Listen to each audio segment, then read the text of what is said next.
What's going on, everybody? Welcome to Pillow Talk with Paul Goneau. Today, my guest is multi-talented actor, magician, comedian, wrestler, Brendone Caulfield. Ooh, you pronounced my name correctly. Yeah, I did? A fan last night called me Brendone. And so no one called me Brendone until wrestling. So I know if you call me Brendone, you know me from wrestling or like someone's referred to me. And I got no problem with mispronouncing my name. Unless you call me Brandon, you're like one in 10 people that I really hate. And every little thing they do annoys me, like breathing. But like there was one fan yesterday that's like, oh, Brendone, whatever. And I was just like, and I'm not the guy to be like, you're a fan, you're not a... I just went like, you don't deserve to call me that, but I'm not going to be like, it's Mr. Caulfield. Yeah. Like, call me Holden or Albright or properly pronounce my real name. But call me Brendone, it just threw me off. So thank you for calling me Brendon. Oh, brother.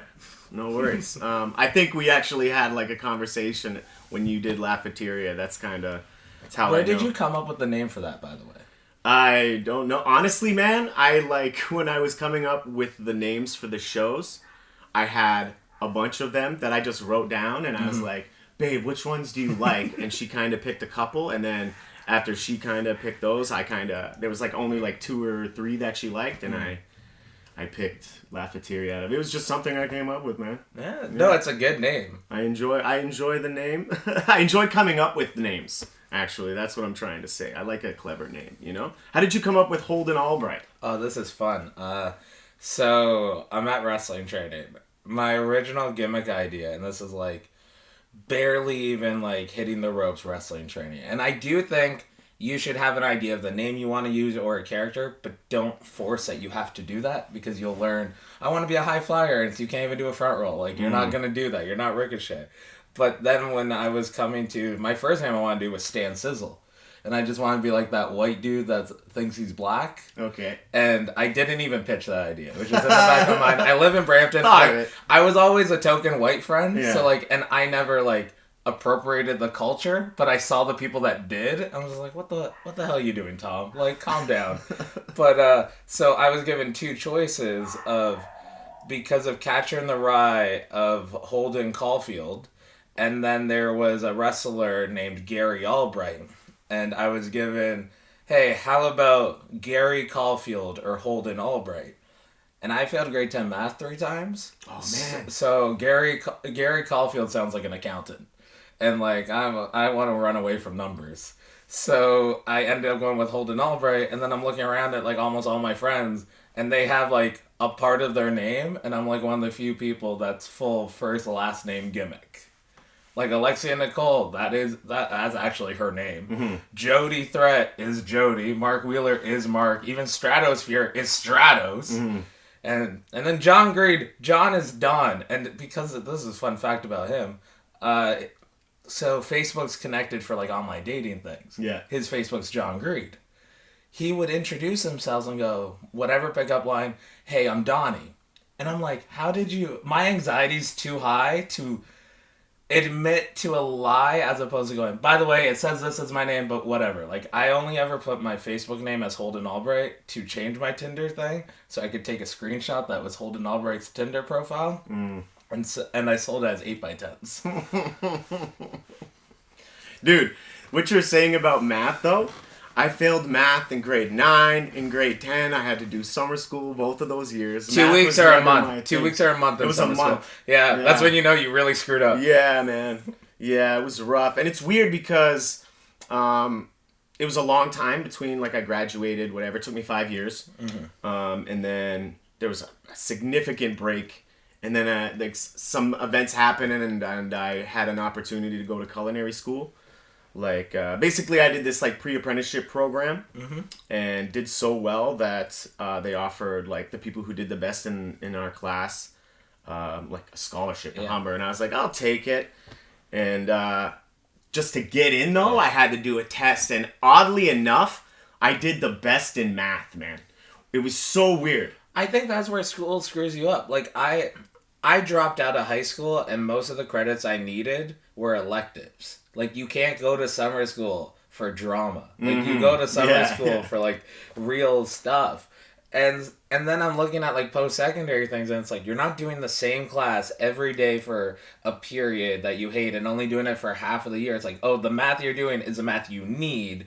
So it's all of the stuff of don't tell me everything, don't throw everything at me, tell me what I do need to know.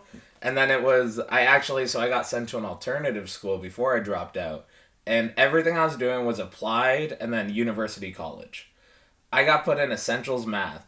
And I'm like, none of my maths have been essential. Like, every program I'm doing is applied. And they're like, okay, we'll finish this, and then we'll put you into applied. I'm like, you're going to waste my time. And in the alternative school I prefer the summer school system of 30 days, one subject, being able to, like, nail it in, and I could, like, focus on this, as opposed to 4 classes, and then once again, half a year. Yeah. That if you do your math in semester 1 of grade 10, and then you do it semester 1... there's like 8 months that you didn't think of math, so it screws it up. Yeah. But in the alternative school, it's like, okay, you're here for 1 2-hour block a week for this, and you'll basically be done the program in like 6 weeks. So my mind goes, okay, so if I do 2 classes a day, that's 10 classes I can do a week. If I finish all this in, say, 2 months, in 4 months I can do 20 credits, I can wipe around all... No, you can still only get 4 credits a semester. And I'm like, looking at the math, I'm like, wait, what? And then also my problem when I got kicked out of my high school was my attendance. And what's so funny is I'm the dude that shows up early for shows, stays late, is going to make it out, make things work for my schedule. But I realized, like, if I don't want to do something, I'm not going to do it. Yeah. I'm going to be lazy. I'm just not going to be involved. And then they gave me 6 days off to where I'm like, well, if I don't go to school for those 2 hours at 1 p.m. on Monday, I get 7 days off. And then you reflect back, and a 7-day weekend is just dropping out of high school. Did you go to school in Brampton? Yeah. I went to Central Peel. Oh, did you go to North Peel after? So I went to Peel Alternative School. Okay. I tried to go to North Peel, but my mom wanted me to go to North Peel. But I wasn't underqualified enough for North Peel. That my teacher had to tell me I wasn't special. Yeah. And it was like all my friends, I think Nick Watts went to North Peel, and I toured the school. And it looks super dope where it is all of the mechanic class is a mechanic class. It's a shop. Yeah. The kitchen is a kitchen. Yeah. I did food and nutrition. So I want to ask you about the culinary stuff because I did food and nutrition, but the way our class was, it was a classroom converted to a couple burners. Every time I had to look over the pot when it was boiling, I hit my head on the cupboard all the time. That I think one time I cut myself, but it wasn't bleeding enough. Luckily. But then the only thing I learned from that class is we did a overnight 30-hour famine thing to raise awareness for African underprivileged poverty and stuff, One Vision kind of stuff. Mm-hmm. So it's we're going to sleep over at school, not eat for 30 hours. I was fat, so I grabbed Taco Bell at lunch and just didn't tell anyone. But we played a game, and it might be a little offensive, but it was called Shantytown, and there was different tribes, and it was real for the fact of you could sell fake drugs. You're trying to make money. You can bribe the police. So all the supervisors and the teachers are authority figures. Yeah. And then all the kids are the inhabitants of the shantytown. So because I knew the food and nutrition class and the fake drugs they had was baking powder or sugar in a Ziploc bag, I was like, if the food and nutrition class is unlocked, there is baking powder there, and I'm pretty sure there's Ziploc bags. But the difference in the Ziploc bags, where the food and nutrition ones had this red line on it. So I made fake drugs. And it's Central Peel, so at some point there could have been real drugs involved. But having fake drugs, and then I went to the cops, and I learned at a time to not have any of the dirty money on me, have my ear with the cops, and then give them a heads up on what the fake drugs were. So when they stole the fake drugs, the fake drugs, they'll just give them back to me, and I could put them back on the hallways, which was our streets. Yeah. And then I had a flip phone at the time, and I knew how to put music onto it. And I think it was from SmackDown vs. Raw 2007. There's a song called Dead Man Walking or something, and it was just this heavy dun-dun-dun-dun-dun-dun.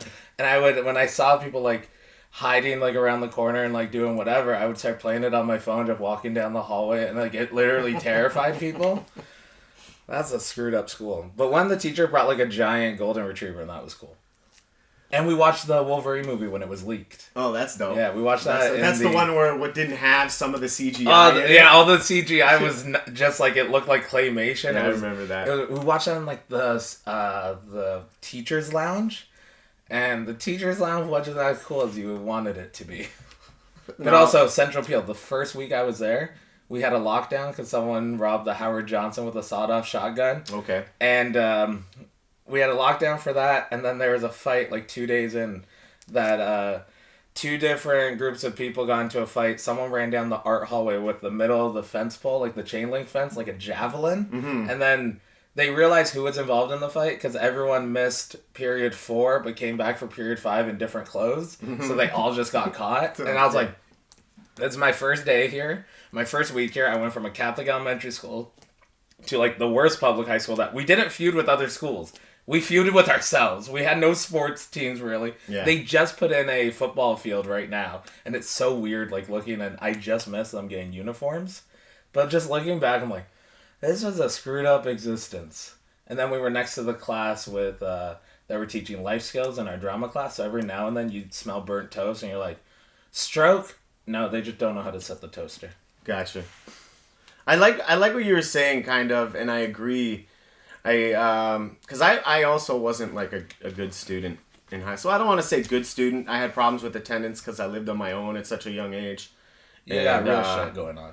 And I never really, honest to God, man, never really did any homework or like study, like the mandatory stuff I did. Yeah. But like I never studied for any tests. I just like throughout all of high school, like I just... Did you test well on your exams? I did all right, but like once I went to college, like I was actually kind of okay. So I was in a foster home, and one of my foster brothers went to North Peel, and I was going to Chinguacousy, and I was kind of jealous because like I saw how it was, and like I went to I ended up going to Humber for culinary stuff, and I feel like I would have saved like 10 years of my life if they just would have put me in North Peel so I could focus on that, And so I was a little bit jealous, but when I got to like college, like I was actually doing something I cared about, and it was so different. I actually studied for tests. I did really well. Like the first year, I got like fucking like an above 80 average. I think it was like, I don't know, 82 or something. And I just did really well. And that wasn't how it wasn't. Like, I failed gym in high school. Mostly because I didn't go. Yeah. But, like, I just didn't care enough to go. That's the thing. So, I have one story. Like, in elementary school, I date back to the last year of my life that, like, no worries, was grade 3. Like, a bunch of stuff happened the summer after grade 4, and in grade 2, I was still so dumb, I took a $2 bet to hit my head off everything in the classroom. Okay. And, like, from September, it took until November for me to get ringworm on my forehead. Oh, shit. So grade 3, I'm like, no problems, no ringworm, it was just going through life. But, like, there's one teacher in grade 9 or 10 math, coincidentally enough, that after she presented her class, she would be like, how clear is this to you? Is it crystal clear? Is it a little dirty that you could use Windex to wipe off the window? Or is it completely muddy? And she's like, keep your hands up for it and put your hands down if you get it. And even if there's one student of like 30 that still had their hand up for it being completely muddy or even just a little dirty, it's like, okay, everyone start work on this. If not, read a book. Because it's also in the weird time that we had cell phones, but we're not supposed to use cell phones. Mm. Like, there's no way teachers use a line anymore if you're not going to have a calculator in your pocket the rest of your life. Yeah. Because you do. Right. Like, the kids nowadays are literally born with a calculator in their Leapfrog fake phone. So it's having all that stuff that, was there ever a teacher for you that, and it could be, because even now, like, that we're older, we've had mentors and other teachers teach us just some stuff from, like, watching us perform or giving us little tips like that. Was there any sort of teacher that you gravitated towards their teaching style or them carrying? In high school, I had one, and then in college, I had one. In high school, it was an English teacher, Mr. Di Bartolo, and, like, it was like a weird, like we played like guitar, like on like lunch breaks and stuff like that together. Like he was just kind of like a really cool and... My English department was all women and most of them were lesbians. So most of the trash talking was because like they're not dating each other anymore. Yeah. That like, I know, like, the chillness of there, except I wish they had a guitar and less relationships. And then, because you mentioned gym, actually. My gym teacher, she was a female. She got involved in the English lesbian romances, too. That's like, oh, so this show's just Degrassi. But, like, the L word Degrassi. Okay. Yeah, it's interesting when you see the teachers that care. Yeah, and you also, like, early on, it's like teachers are held to this, like, they're, like, almost, like, religious figures. They're just held to this high standard, and you don't really think of them as people. And then in high school, you just kind of, it's like, oh, wait, they are people, you know? And, how are you with authority? It depends. I think I'm not a fan of the police, I'll be honest. I'm not. So police for me fall under, like, that's middle management. Those are the supervisors. They don't actually, someone told them, hey, can you delegate to get this stuff done? And they think they have all this power to, no matter what, if you go that step above them. And unfortunately, police aren't just middle management in a warehouse job. It's middle management with a gun on the street. That, like, that's where, when people say they have problems with authority, because I fall under that. I got problems with fake authority. Yeah. Don't tell me that you can take my life away because you're asking for my license right now. Yeah. Like, that kind of authority. And I think teachers fall into that of, like, when you're a kid, this is the worst authority. You being suspended, expelled, whatever is bad. And then as you experience life and depending on the sketchiness and the shitty environments you're in growing up, you realize, wait a minute, outside of school, there's stuff. Like, I remember the first time that I had a friend, his dad died when we were in grade 2. And it's just like, oh, shit. Parents can die when you're still a kid. So it's all those little things which, like, teachers in high school, especially, so I'm at a point in my life right now that I look at high school kids. How old are you? I just turned 30 in November. Okay. It's a hard 30, though. And what happens, though, is I think the kids in school that are nerds and they're buying whatever action figure they like, I didn't admit I was watching Wizards of Waverly Place when I was in grade 10, when I watched it 2 years earlier, and the show's still going on, that everybody in high school that doesn't want to seem like a child, you are a child. No matter if you're 18, I go anyone under 24 as a child, because that's where the butts are a lot. And it is, those nerds are still into Star Wars, still into whatever. It's like, you're going to buy that action figure. Your other buddies are going to buy it 10 years from now when they finally admit they want it, and it's marked up $100. So, like, those are the kids I respect. And then when you have that of the authorities, like, I remember in high school when there's, like, a teacher that's, like, 22 and you're doing the math, you're like my older sibling. You're not my parents' age at that point. Who was your teacher for culinary school that, like, you got close to? Shona Chalmers. She just kind of got me work and, like, really kind of got me my first, like, job in the industry. And, she always kind of just went the extra mile, you know, the teachers that were just there when they weren't getting paid and stuff like that. And it's like, you really appreciate that when you get older. I think in high school, it was just like, I was on more of, like, survival mode, man. I also, like, grew up in Brampton too. Yeah. Like, I lived in Brampton from, like, 99 to, I don't know, 2000. I moved from Brampton to Mississauga. Yeah, it was probably, like 12, 13 years in Brampton. And, I grew up a lot in Brampton. I feel like I don't really have good memories of Brampton. Were you born in Brampton? Were you raised in Brampton? So, raised in Brampton, born in North York. My nonna lives in North York. So I stay on the same pain, though, of, like, not really the best places. Yeah. Which, by the way, I guess right now would be a good little plug to do it of... when this episode gets posted, I'm posting an episode for my podcast with Paul, and we're going to go a little deeper into this. So yeah, we might cry, bro. I've been crying a lot lately. Shoot. Hey, man, it's all right. Oh, no, it's perfectly fine, because I spent fucking 15 years not knowing if I could cry, and I felt like a robot. Yeah. Now I cry too much, I'm like, okay, I'm a human. Sweet. I bleed. It's you ever watch Futurama? Yeah. Did you watch the episode where Fry believed he was a robot?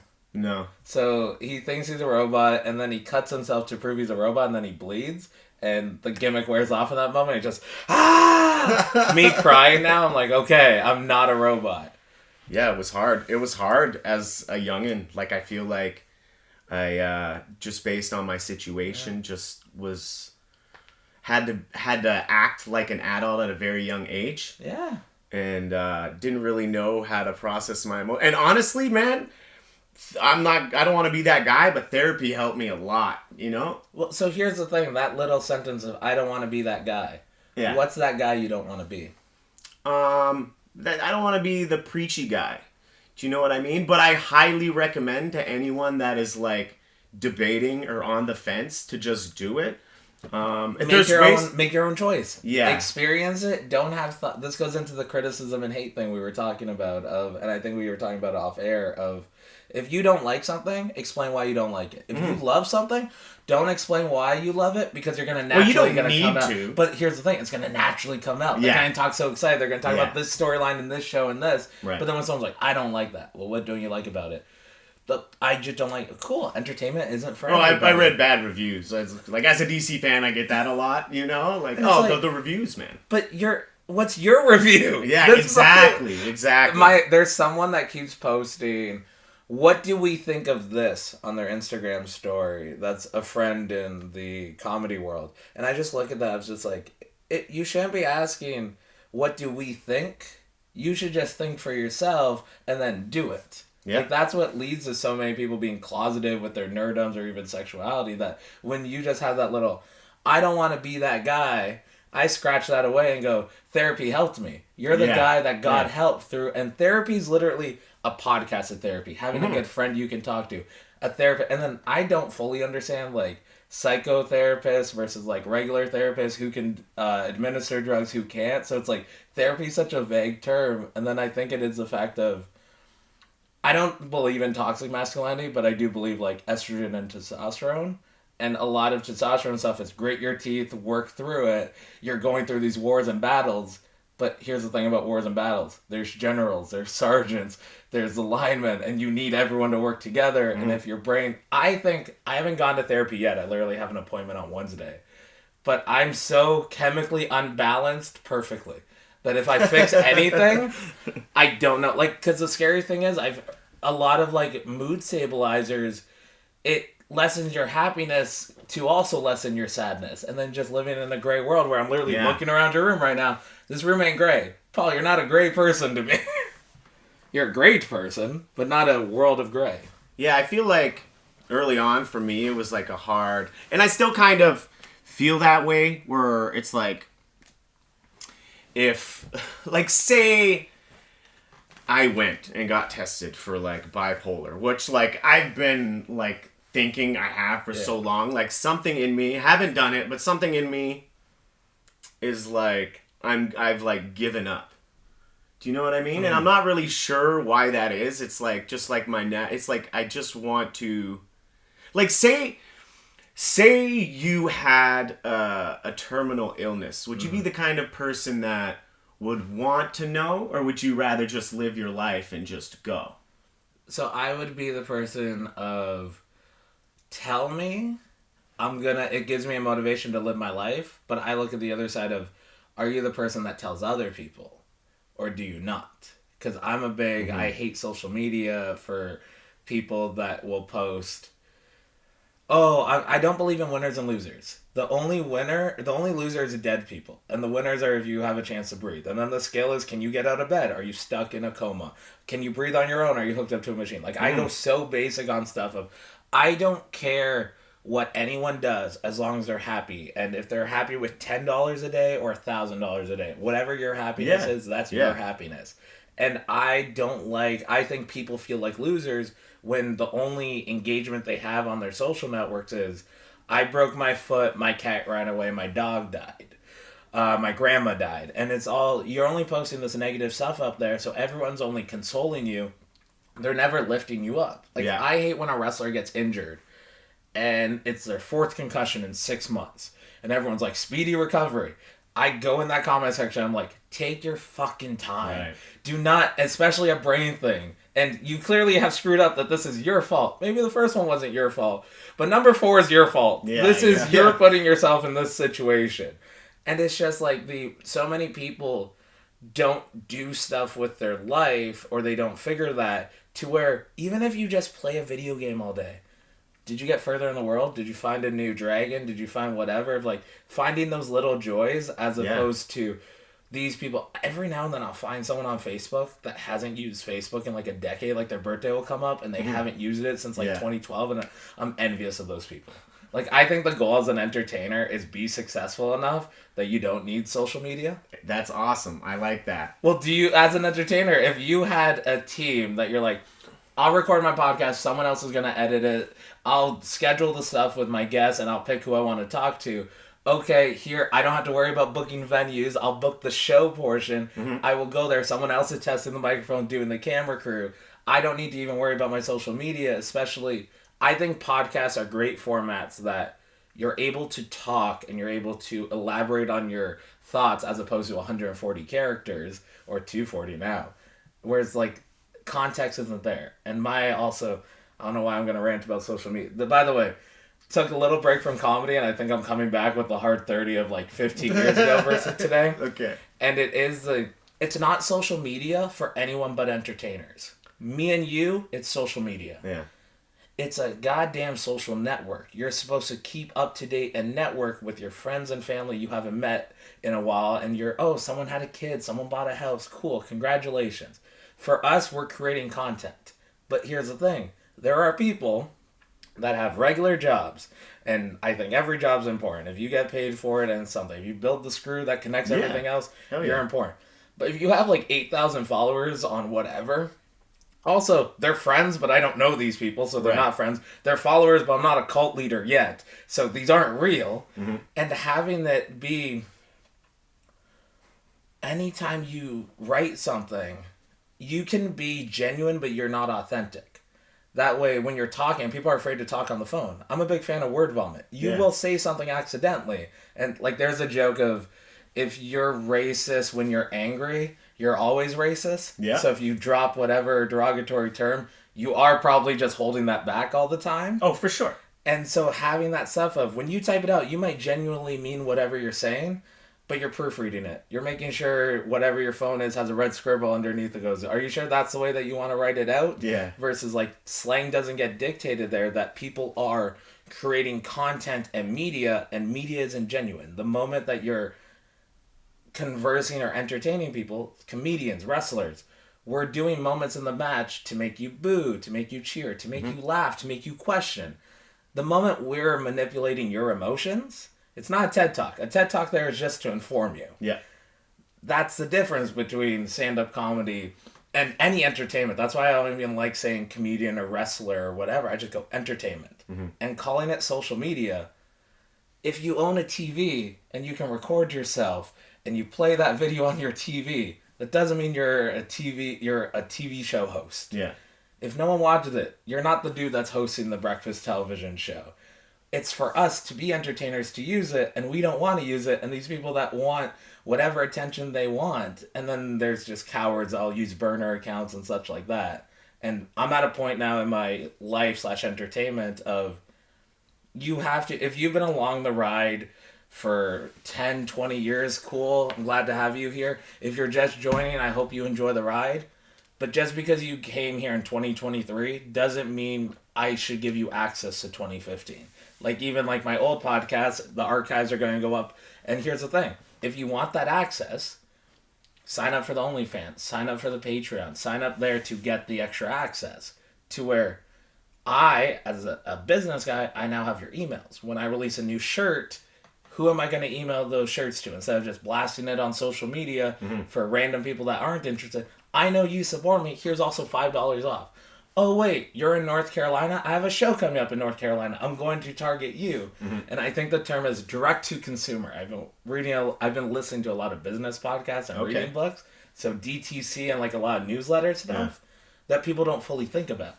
And that's where it is the fact of, there's so many entertainers that don't get the business side of show business, and they never go anywhere, and they just expected someone would see them. There's a Reddit thing that says, I'm the main character, and it's basically people filming people doing like TikTok stuff, and they're getting mad at people in the gym for grabbing a weight that happens to be in their camera shot. Because they don't realize when a production happens, they shut down everything. I filmed something in Hamilton to where the police are shutting down the main street because we're filming something outside of a mall. And it's like, you don't see the production side shutting everything down when they're talking to the city, but you think, I'm gonna put my phone here, do this weird dance, and this person's getting in my way, and I'm gonna ruin their life. It's like, you are so conceited. There was another one of people that are walking, it's like, walking around until I get discovered for a modeling thing. Just put some hashtags on an Instagram account and find a brand deal. Like, you can do this on your own in 2023. Oh, yeah. But people just want other people to discover them versus do it on your own. And, like, I only have Instagram and Facebook. I briefly tried TikTok, got shadow banned. Not exactly sure why. And that, like, I don't know, man. I have a love-hate relationship, and I pretty much agree with everything you said. I find it necessary, but I feel Facebook like Messenger isn't necessary. Actually, to be honest, it's weird because I find when I do like everyday posts, I get more. Like Instagram seems more supportive, but I also get more business through Facebook now. Mm-hmm. You know, so I find they each have their uses, but I feel like a great goal is what you just said, and I feel like that's got to be on my list now, just to get to a point where you're like, hey, maybe I don't have to do it because I really don't, and it's kind of I spend too much time on it. Like the amount of times me and my lady are in bed and she's watching TikTok and like I'm on like Instagram watching the same shit but criticizing TikTok. It's like this whole, I don't know, man, but it's necessary now. I feel like with what we do, it's necessary. I literally started my Instagram account the day after I did my first like comedy show. Makes a because you booked him. So me and Denzel used to work at the movie theater together like 10 years ago. Yeah. Like, we didn't see each other until before the show, and, like, we're catching up and such like that. And he didn't have Instagram. I did a podcast with him, too, or I had him have a segment on my podcast called Denzel Reviews Denzel. And you just watch a different Denzel Washington movie. All right, that's cool. And we were talking to him, especially because he has such, like, a great voice. And we were just talking, and then he wasn't using any of his social media for a while because he has, like, a real life. And then in comedy, it wasn't until literally right before your show that he's like, I started it because it's like, oh, I actually need to use it. But like the way he uses it, there was one movie premiere thing he went to a couple weeks ago, and that's been the only like here's a show I have coming up, here's a performance I did do. Jeff Hobbs's fucking social media is wild. Like, all of his stories are so random, and now that he does the by the numbers monthly dump, that he'll make up stats of, like, how many times I bombed, how many times, like, I've seen those. I never knew, like, I thought it was just different photos, and the first time he posted it, I didn't see the last one, and it wasn't until I talked to him at, like, an open mic or something, and then he's like, yeah, I just did the stats. I was like, wait, and I went, and the next slide was stats, and it's just like... He is ridiculous in the best way possible. So what came first in your world, man? Because you do so many things, and it's kind of why I didn't ask you to come on the podcast until I did, because I was like, oh man, he's got like however many podcasts you got, you're traveling, you're doing all this stuff. Like, what came first? Probably magic. Okay. But also, like, weirdly enough, like, my dad's dad was a wrestler. So, like, I have a photo of him in a ring in, like, the 60s or the early 70s. And, like, I haven't fully tracked down who he was just because it was, like, territories between Michigan to here. And it's just, like, you hear different names. And then it's also wrestling back then to where there was a sheik in every territory. There was whatever. Yeah. So, it's, like, he wasn't a guy. So, it's, like, I don't need to focus on there. There's other people that are, like, my legacy's in wrestling. It's, like... Cool, talent isn't transmitted through sex or blood sometimes. Yeah. But when I was a kid, I have like a rule of 3 for everything I do. Okay. And I did magic for the first time in like grade 2. I got like the Toys R Us magic kit, hard plastic magic hat, that like, the plastic, like light plastic toys that you'd get. And then if it rips a little bit, it becomes a knife real quick. Oh, yeah. And, like, so it's a hat, so I kept cutting my ear on it all the time. And then I did that for a bit. Went on with my life. Loved wrestling. Wrestling, comedy, and magic have always been there in my life of, like, being a fan of it. That when I was depressed, it was always there, and that's where I found enjoyment. Yeah. That's where also, like, I feel like people nowadays that if they have a diagnosis, they give that as a reason as to why they can't do something as opposed to a reason of why they have to work harder. Yeah. Like, I think nobody's special in life unless you have to work hard. if you are disabled, you have to work hard to do something that me and you take for granted. Me and you see set of stairs like, okay, we go up or down these stairs. Yeah. If you're in a wheelchair, if you have a crutch, it's going to be harder. That's why you're special needs. And it's not less, it's you working hard. The person that is that 1 in a million just works harder than 999,000. And the other side, the positive side, is it took 999,000 people to support that one. And then if anyone ever goes, well, that's a 1 in a million. There's 8 billion people in the world, so that 1 is really 1 in 8,000. Mm-hmm. That's a big arena. That's a Scotiabank arena. Like, you don't think you can be one of those 8,000 people in there? Like, just believe in yourself a little bit. But all those 999,000 didn't believe in themselves. So when it went back to magic, though, did the magic hit, went with my life, whatever. And then I found, like, magic DVD websites. Because magic tricks now are learned through DVDs, books, and not really mentors anymore. So I found that. I was in grade 9, 2006. So I found that, like, 2004. And then one Christmas, I spent like $750 on a bunch of DVDs. And I learned it, and I'm performing around, and it stuck around for a bit. But I wasn't trying to become a professional magician. I wasn't doing anything like that. I realized, like, I felt like such a loner and a loser that I think everyone has social currency. Like, they want to say it's like being popular or cool or whatever. It's, what can you add socially to us? Okay. Can you make us laugh? Can you entertain us? Are you good at sports? Are you able to do 100 push-ups? And then I was talking, another wrestler asked me like last year, how are you so nice to people at the merch table? And so I need to do positive affirmations that whatever I think of myself, I need to know that's not the reality if it's not true. Like, I think I'm a piece of shit. Like, legitimately, I do not like myself. So I need to say, I'm not a piece of shit. And it's not me saying this person is, but it's like, how are you so nice to people? Because I'm not a piece of shit. That is proof point. But because he was a younger kid, I at least knew, I'm like, I need to elaborate. And I was seeing him at a show the next day, so I was thinking on the car ride, I was like, when you were in school, to get attention, did you entertain people or did you do a backflip? And he's like, I was definitely do a backflip guy. Doing a backflip is showing off. Performing a show is getting people involved. Comedy, magic. For me, it was magic at the time. Mm-hmm. And then magic is also, I think, the best magic.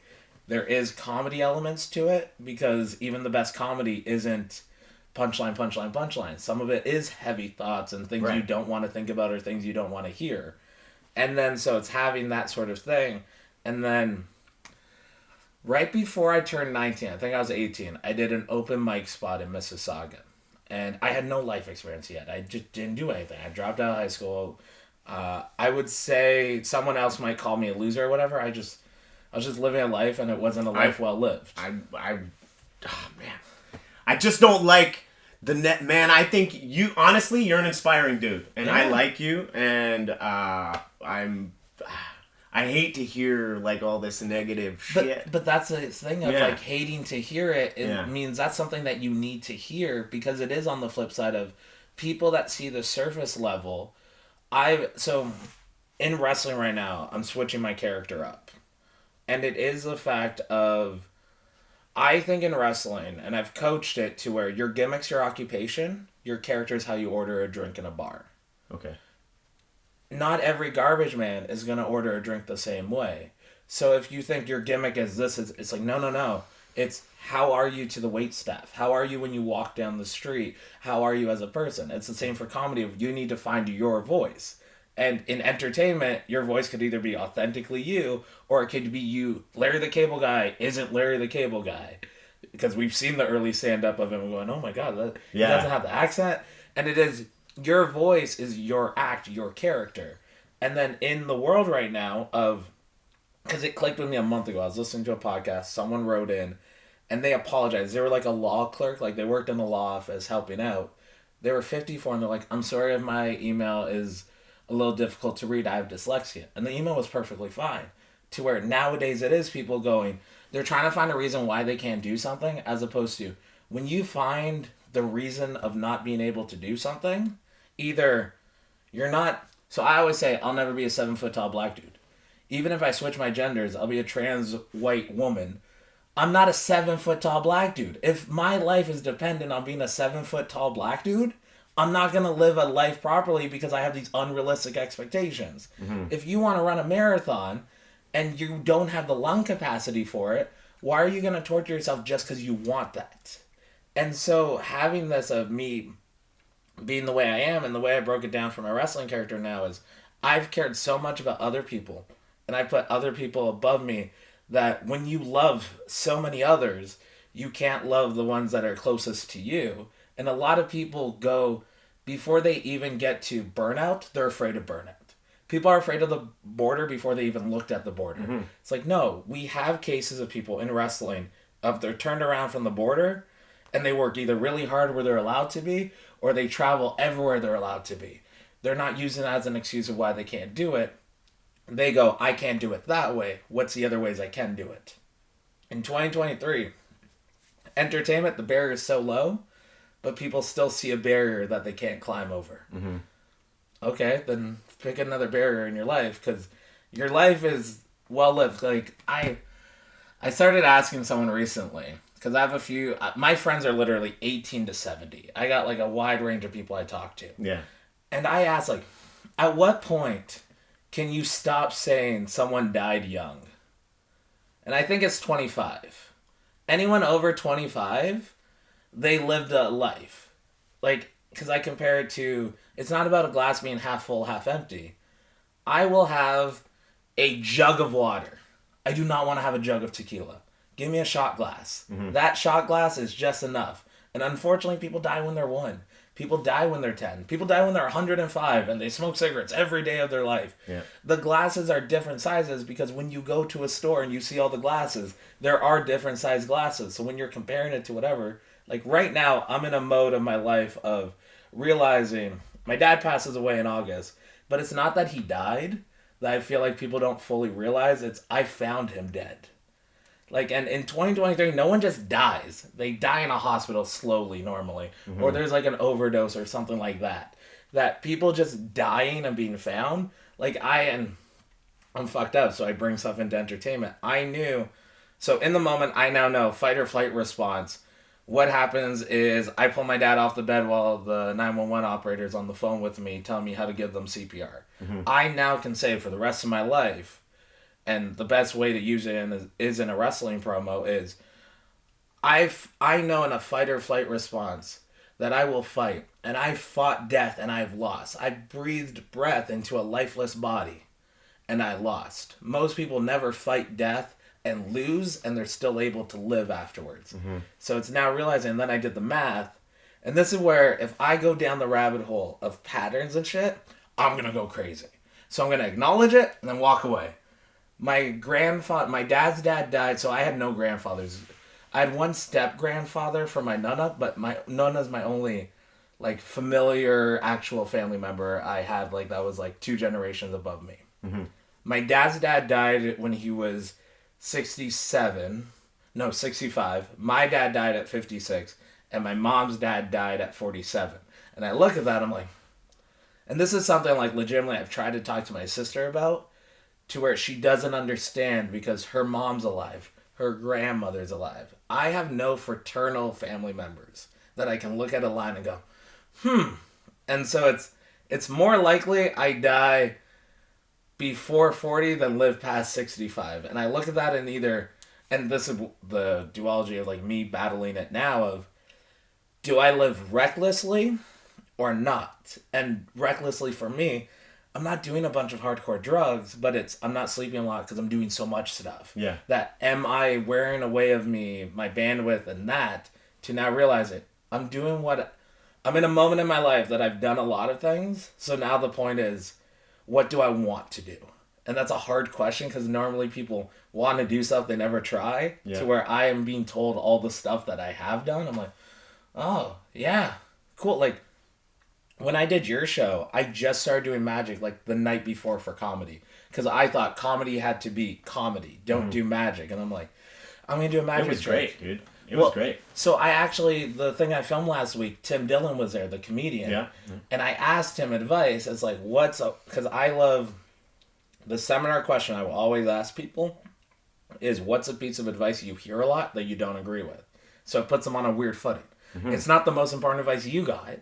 What do you constantly hear that you don't agree with? Pete Dunne said, work the cameras. In the WWE, there's 30 cameras. There's cameras you don't even know about. On local shows, wrestle for the crowd, because if the crowd's loud enough, the people at home would want to be there. Mm-hmm. Tim Dillon said, you don't have to do every single show. And I think that's how performers get taken advantage of sometimes is, what, you don't want the reps? You don't want to travel 8 hours for $20? Yeah. And it's like, it's not worth it, because that same opportunity could be worth it for something if you're opening for someone, or it's like a big thing where you might meet people versus performing for 5 racists in the middle of nowhere. It's like, this isn't worth my energy. And then the other thing I asked was, how do you feel about magic in comedy? Because a lot of people be like, oh, that isn't real comedy, that isn't a real acting, it's drama, there's no comedy. Do you get like hate from like the comedy like crowd because you're doing magic, and then hate from the magic crowd because that kind of thing? So it's all internal. I haven't heard, and like a lot of stuff in my life, I've heard it secondhand, but everyone's a coward to say it to someone's face. Like I shut down shit talking all the time. Of critiquing is something someone can improve on, and you should tell that person. Because if you cared enough to critique them, you should care enough that they want to get better.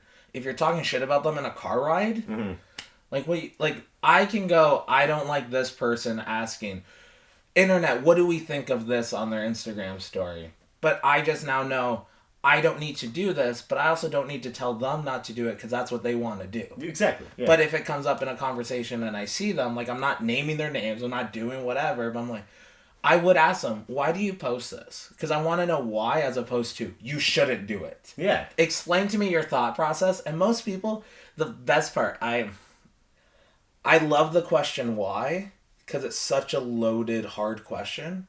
But then I just listened to something a few months ago that said, why is also an accusatory question for some people, that they don't see it as I want to see your perspective, as opposed to, why are you an idiot? Like, they'll hear that in their head. Interesting. And it is just like, no, I want you to tell me why you disagree with something, especially if something's negative.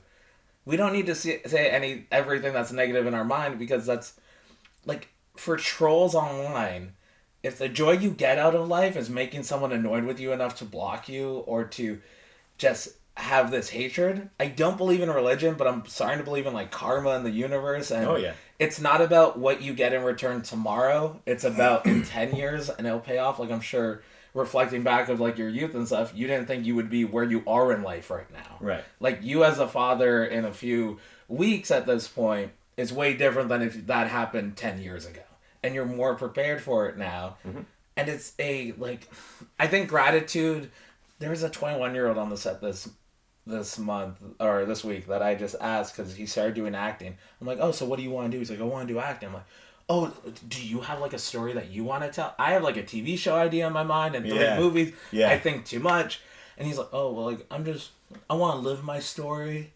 That means you have no story. He's like, just be grateful, and I'm gracious. I'm like, he's saying words, but he doesn't know. Like, I think like kids these days, society, they learn how to pronounce a word, but they don't know what it means. Yeah. They don't know how to use it in a sentence. Yeah. They just say it, and then I don't understand any of the slang. I saw Facebook. It's hard to keep up, man. It's hard to keep up. In a kitchen... Cap, I understood what cap meant. Yeah, right? In a kitchen, you kind of, I'm kind of like you. I also have, like, friends that are, like, 18 to, 60 or whatever, and you notice the ones that are older don't talk as much. Oh, definitely. It's something that, even me, like, I used to be the guy who used to love arguing online about things, and now it's just like, hey, man...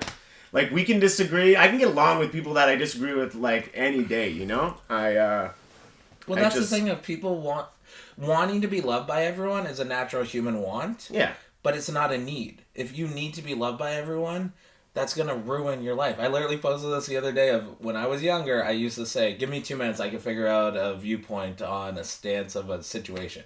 Now I'm like trans athletes is a big issue right now. Mm-hmm. I'm not a real sports guy. I don't watch sports. I'm not a trans person, and especially I'm not a trans athlete. This is a scenario that doesn't involve me. Abortion. I can pay for an abortion. I'm never going to experience the abortion. Children's whatever. I do not have a child. I'm not in the state where this is happening. I'm not going to argue about this. So are you like, is it something that you just are like, well, it doesn't involve me, so you don't even bother like developing an opinion on these I'll things? develop an opinion based on how much hate I start seeing and trying to rationale of why they feel so visceral about it. Mm-hmm. And most of the time, my buddy Kingdom James did a podcast a few years ago, and he mentioned how for more equal rights, because it was before, it was more when the civil rights of like Black Lives Matter and that rising up. And it was a lot of people that are in poverty slight situations that don't think the system's already equal for them, don't want their small slice of pie to be divvied up even more, but like the real issue is we can make a bigger pie. You know, there's a small pizza and an extra large pizza, but like the people in charge want to keep up. So I think if you have to be like 38 or 30 or 40 to be a president, you have an age minimum, you need to have a maximum. Yeah. I think 55 to 60, because after that, if your grandchild's the first person to ever have a cell phone in your like family and stuff, you're out of touch with society, so you shouldn't be making rules for society at this point. Like when people bring up, if you use the Bible as a I'm non-religious, borderline anti-religious, but if you use the Bible as defense for your thinking, I immediately go, this is an invalid opinion, because amendments are amended. What we said, okay, well, I didn't fully mean it that way. Oh, I didn't think everyone was going to go commit this heinous crime. I guess we got to write down, like, that's not allowed now. Because I didn't think people would start having sex with pigs. Okay, no sex with pigs now. And it is the fact of society moving of, like, I'm not anti-religion, I'm anti-non-free speech. If you're conservative because your parents were conservative, you're liberal because your parents were liberal. At what point do you make a choice? Like, the fact that me and you have a similar thought process on the school system, because the regular school system in high school kind of failed us.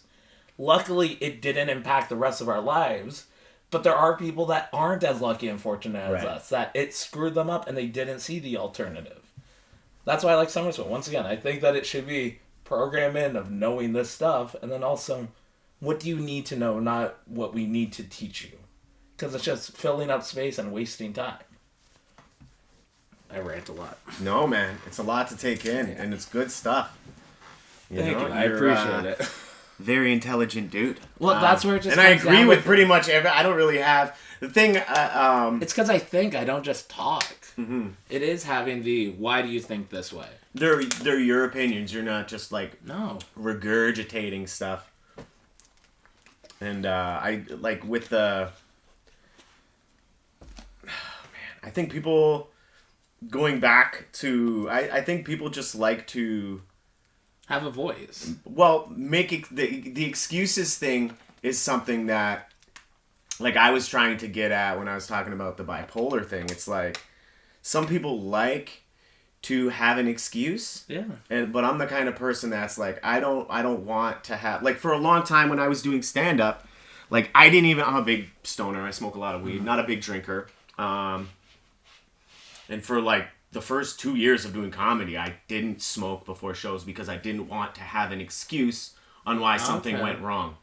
Do you know what I mean? Did smoking help you loosen up at all? A little bit. So do you think the amount of time not smoking kind of stunted your growth because you weren't as comfortable as you could have been?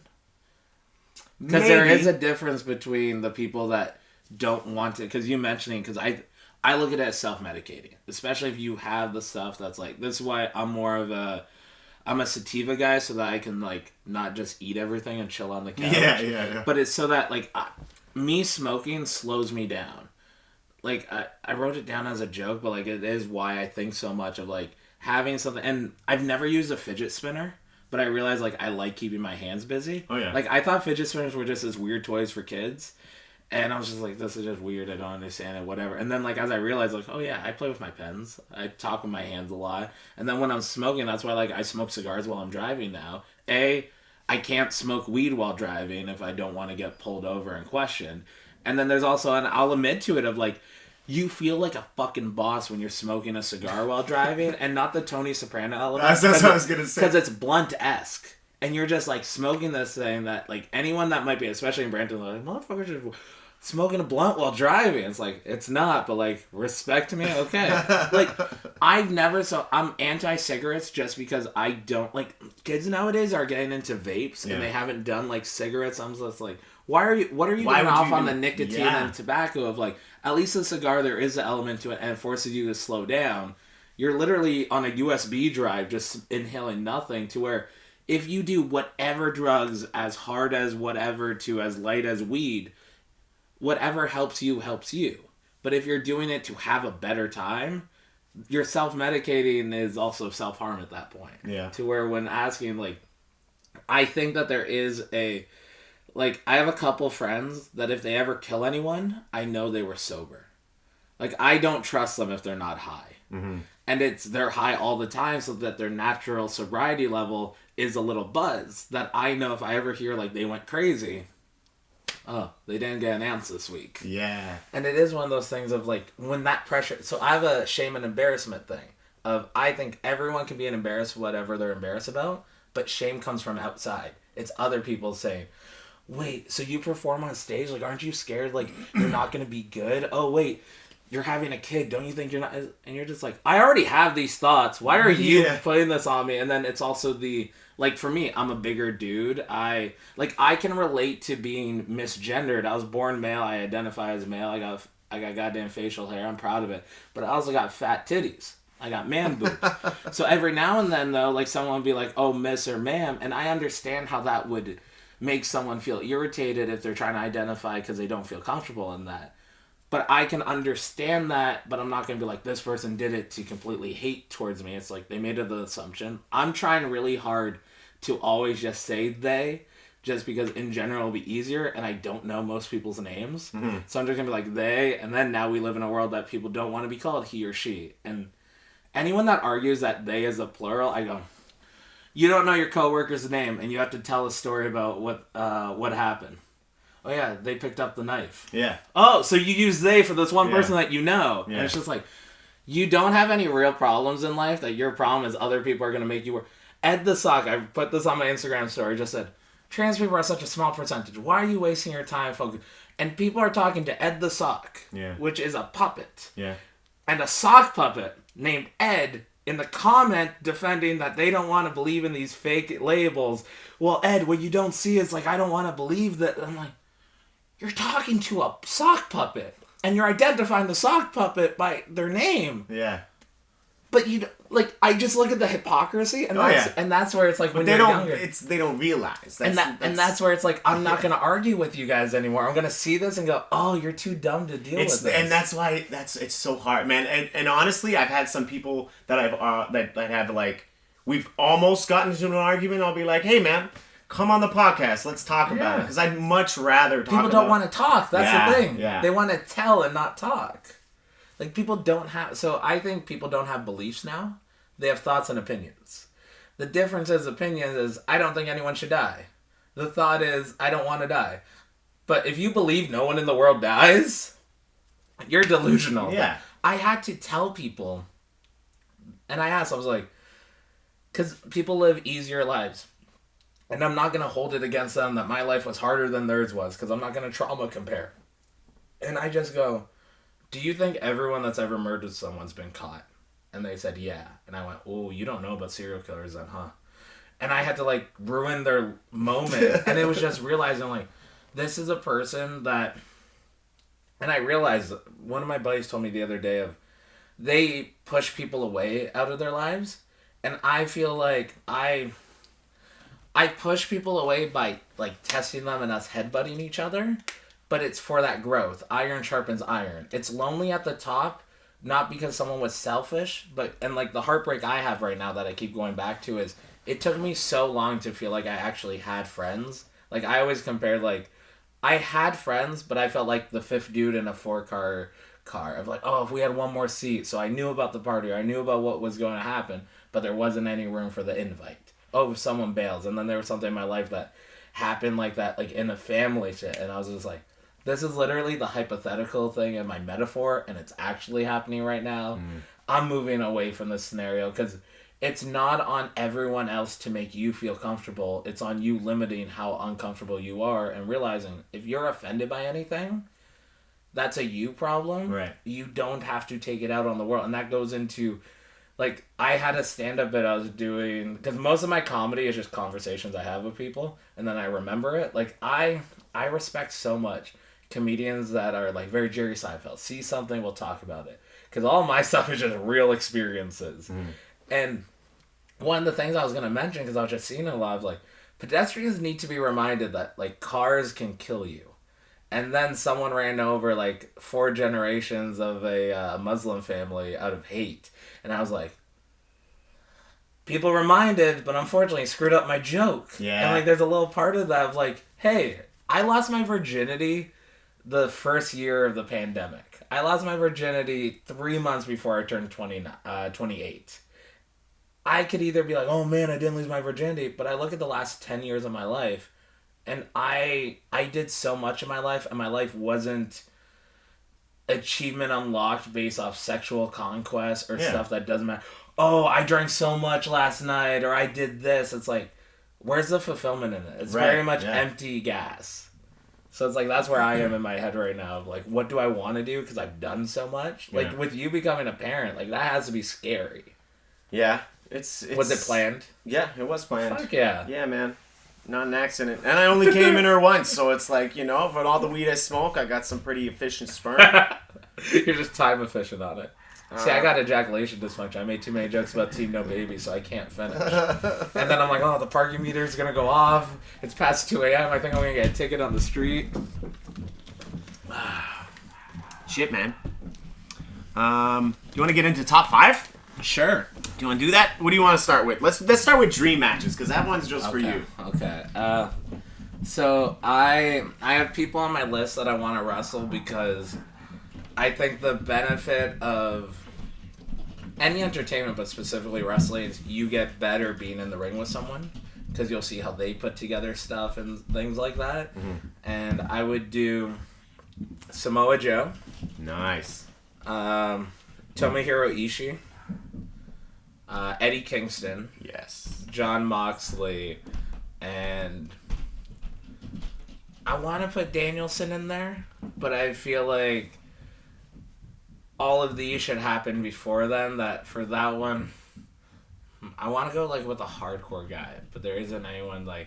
I guess Moxley fills that void. I'm trying to. You want to, because you said dream, and all of mine are like realistic hopes. Yeah. I'll put Stone Cold as the number 5. Okay. And he came out of retirement. Yeah, and that was a good match, dude, too. he took suplexes and gave suplexes on the concrete. So, no one fully talked about it yet, but like, especially because as a wrestler, the fun part about AEW is finding when they blade. And it's just like the ones that are done well, and the ones that aren't. And I'm also not looking for when they blade. Yeah. I'm looking for when they acquire it and when they lose it. Okay. There was one match in NWA that the person acquired the blade and they screwed up grabbing it, that it was so wild. But there's a moment when Kevin Owens and Stone Cold are outside the ring and Stone Cold gets hit across the corner. And you can see he's trying to fish for something, and he can't get it. And the next, like, minute and a half is Kevin just punching him in the forehead, trying to hardway him. Yeah. And I'm like, Stone Cold came out of retirement at WrestleMania in still, like, a PG WWE. And you know he's seen Moxley blading every single week over there. That he literally tried to blade on Mania in 2022. And no one fully talks about it. But he 100% tried to. And it's just like I respect that. Like, I'm like, yeah, bro. Hell yeah.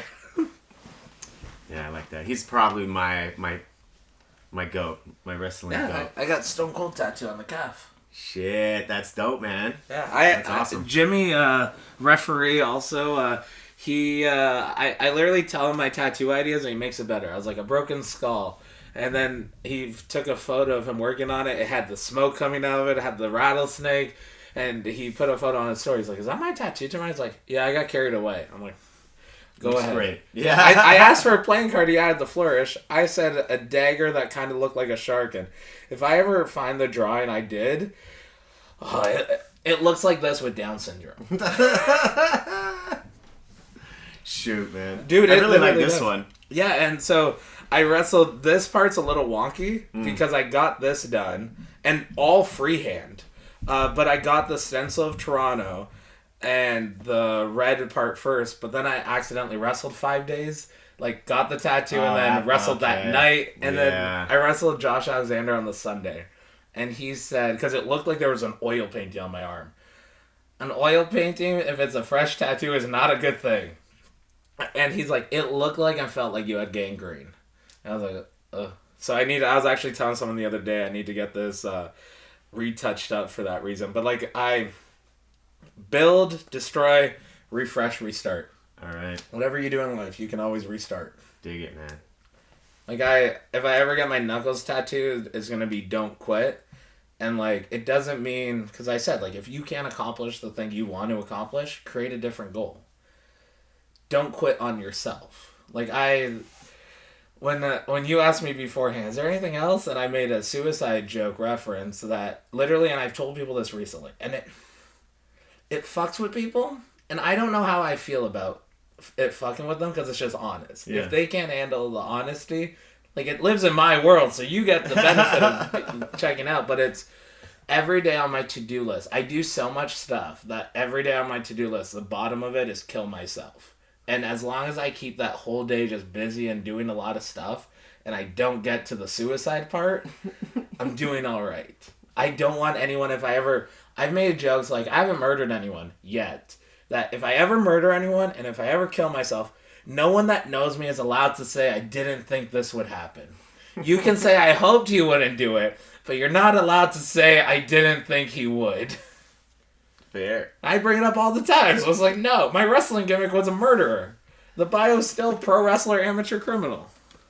But I think that's the beauty in comedy, is you need to normalize difficult conversations. Yeah. And that's why when you said, I don't want to be that guy, but therapy helped me, so you want to be the guy that therapy doesn't help. Yeah. That you don't want to do it. That's why I'm like... And I think that's why I definitely don't want to be that guy. Yeah. So, and I think that's the fine part in our conversation of, like, we hear things that we don't like because we like the person so much. And it's so easy. I think that might be social media of... You don't care about the other person. You just don't like their view. So you'll say... I was seeing someone just get hateful remarks. Like, they were combating ignorance with hate. And it was like... Oh, I knew they weren't talented. This just gave me a reason to unfollow them.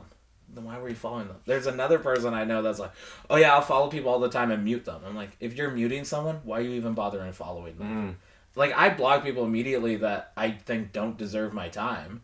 If you annoy me to the point of me blocking you, know that you deserve this, and also I don't care about this anymore. Yeah. Because you can't get into touch with me.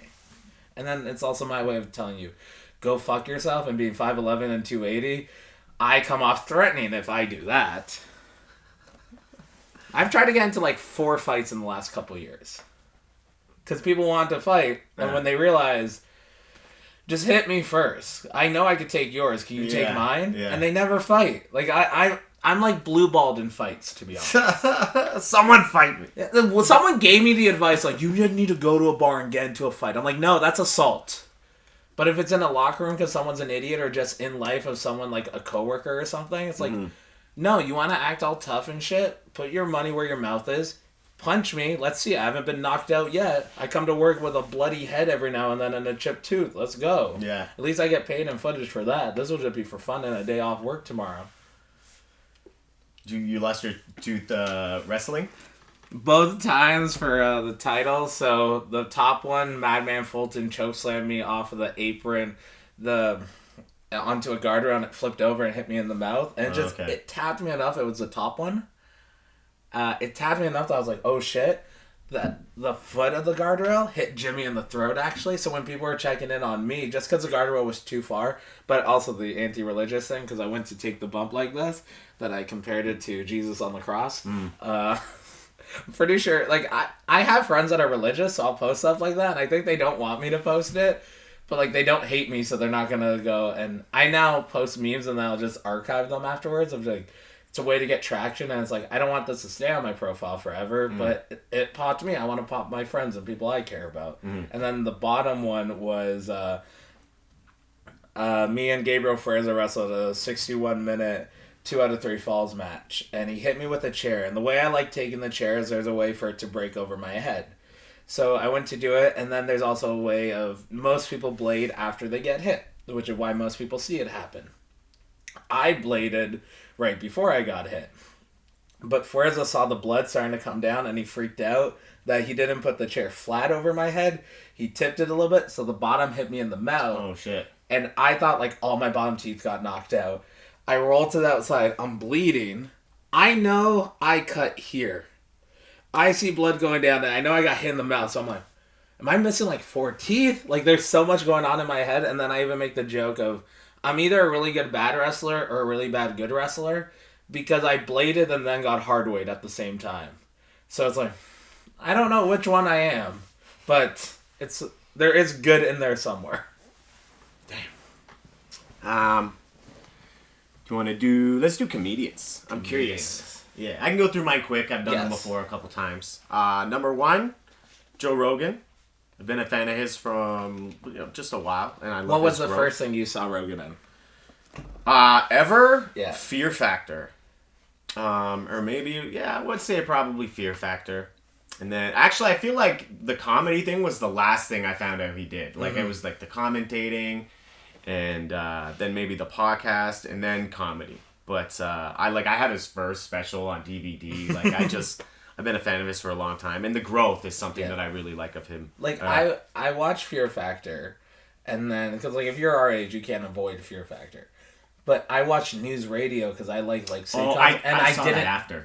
But I didn't even know, like, that was Joe Rogan. Like, there's still a moment in me of, like, I don't like scripted stuff that much for the fact of it's someone pretending to be something else. And there's nothing wrong with that. I just said, like, no matter what art form it is, you can be genuine, but that doesn't mean you're authentic. And so, like, I don't remember actors and whatever. It's like, oh, I like that character. And, like, Rogan being in news radio, I didn't realize until it was... I followed the same track of Fear Factor, commentator, realizing he was an actor in news radio. And I knew enough that he was a commentator comedian, and I got into podcasting in like 2007. So like I knew it was small enough to still know these are the 50 podcasters, but you're not listening to all of them. So I found that's why when I was like, what was the first thing? And then news radio is such a good show. Yeah, actually, now that we're talking about it, probably acting would be like the last thing because after I found out who was in news radio, like Phil Hartman, and, like I was like, Andy Dick, I definitely have to watch this. But yeah, so Rogan's my number 1. Then I'm going Chappelle. Got to see him for the first time this year. Ooh. It was great. Then I'm going Mark Ford. He's a dude from Oakville. He also is on Letterkenny and the show Mr. D. Writes for... Well, he wrote for Mr. D. He's not a part of that show anymore, but he does writing for Letterkenny and stuff. Have you ever seen that Letterkenny? Show? Yeah. So I've not seen Letterkenny. I've also not really seen... I've liked the shorts and... Who's the big dude in Letterkenny? Like big wrestling fan. Yeah, he was at a Destiny show one time. I can't remember his name. Kevin. I feel like there's initials. There's some sort of like initials. I can't remember his name though. Trevor K. Wilson. That's it. See, I knew there was initial. That's it. It's a kid. Trevor I was K. like Wilson. Okay. Something like that for sure. That's my autism kicking in. Not diagnosed, but you've heard me talk. All right, I'll go at number 4, Carlin. Okay. Gotta go. Did you watch his the 2-part documentary thing that got released like a couple years ago? I don't know. It's like 2 hour-and-a-half long bits. I don't think so. Dude, especially in his later life, he became way more like hippie-ish to where him and after his wife died, him and the new girl that he ended up with, they lived in like basically an imaginary world. Like whenever they were talking to each other, they were like aliens. And it's so funny that for how into the world Carlin was, he needed to escape from that to be happy in his life. I highly recommend, especially it's like fucking... I'm going to check it out It's like 4 hours for both together, and it's just like, if you love him already, you're going to just like fall in love with him even more. All right. I'm definitely going to check it out. And then my number 5, Bill Burr. Okay. That's where I'm going. Every now and then I want to get into his podcast, and then he's a guy that I get in bursts. Again, like little, I'm like, okay, I can enjoy it for right now. Yeah. And I'm going to leave for now. Yeah. Okay, I come back, I leave for now. I quote him on Rogan's podcast all the time to when they bring up the mask. And Rogan just goes like, do you still wear your mask? And he's like, hey, I turn on the news every 2 weeks. Tells me mask, no mask. Whatever. And then Rogan's like, well, you know. And he's like, hey, we're two shitheads smoking cigars, talking about pie. We're not doctors. And it's just like, I think that's one of, like, people will not agree with Rogan, so they're trying to find reasons to hate him more. To where, if you don't agree with someone, I break down of, like, shit like that of, there's a difference between liking peanut butter, not liking peanut butter, and being allergic to peanut butter. But no matter what, peanut butter is on the shelves. It's up to you to go past it. I think everyone in life right now wants to, well, I should get the choice to choose if I don't like something. Well, guess what? If someone doesn't like something you like, they made the choice for you. And guess what? Your life's a little less stressful if you don't like a lot of things. That's your 5? Yeah. What you got? I gotta put John Panetta as my number 1. Oh, he's good. Good. That was the first comedian I knew their name. Because, like, every time he would come up to, like, a Just for Laughs, like, comedy special kind of thing, he had such an identifiable voice. And then it was the fact that he died so young that all of his work was so just, like, here. And his joke about the water park and how he's on the slide and already people are confusing him with Free Willy. And then slides through the parking lot. He's like, I just went through the parking lot and I saw the parking instructions A, B, C, D, please God help me. And it's just like his voice is such a good... when he's on a diet and it's like, you can eat salad. Salad isn't a meal. Salad's a promise that food is coming. Oh, yeah. I know that bit. I'm probably going to go number 2 is Mitch Hedberg. So good. I have his tracks on Spotify saved, so every time like a shuffle will come on, I just hear, because 1 minute and a half track of his is like 5 bits. Yeah. One-liner king, I would say. Either him or Rodney Dangerfield. Yeah, and it's so sad for the fact of he was so talented and still so scared. Like I think it was a Just for Laughs thing, that he just talked to the wall the whole time. He just walked away from the crowd and talked to the wall. Like, that's why he wore the sunglasses, is because he couldn't handle the audience. I'm gonna open up across the street from a bed and breakfast called Chair and Lunch. Like, he's so good. And then I'm putting... I want to put honorable mention Russell Peters. Okay. Just because Bede and Brampton I knew, and just like he became like Canadian popular enough. And so if you're Canadian, we're kind of entertainment illiterate because of CanCon. So like Canadian content needing like 1/3. Oh, I got you. Yeah. So like I don't think anyone really knows who Sean Desmond is, but like we know who Sean Desmond is. Yeah. Like there are people. Sean fucking Desmond. If Drake didn't become Drake. Yeah. We would know Avery from Degrassi who got shot. Like, we are forced that we are American-esque, that Americans don't know our stuff, but we know their stuff. Yeah. And then a little spice because we have to know our own history. Unfortunately for them, like, not knowing their historical history. But, so I want to put Russell Peters there as a, because my dad also used to always have Funny 820 on. Just like late night drives and such like that. So I would always just hear someone's bit and then on to the next one and on to the next one. I'm going to put them all collectively together because I think collectively and their show was good for the Blue Collar Comedy Tour. Okay. You might be a redneck. Who's your favorite out of those though? I gotta put it with Jeff Foxworthy. Okay. Because he did a little run of interviews last year, I think, because he released a special. And I don't believe he actually has kids. He's been doing comedy since the 80s. Started in New York. And just hearing his pathway. And I think, like, them together is a perfect example of comedy shouldn't be attacking anyone else. You should make fun of yourself first. Because I think also, like when I go to Social Currency, of most comedians and class clowns, it's, I'm going to embarrass myself for your entertainment before you can get to me. It's, I have no shame, so I'm going to be shameless in this moment. I gotta put. Trying to like in my mind now, I have like 3 people and they're just bouncing. I gotta put. I think I'm at 3 or 4, but because I had the Blue Collar Guys and Jeff Foxworthy, let's say I'm at 5. I'm gonna put for modern right now, Bert Kreischer, just because like I'm never not enjoying whatever he's doing, and he comes from a place of I don't know everything, but I think I know a lot about some little thing. And he'll bring it up all the time of, my podcast sucked because I talk over the guests and stuff like that.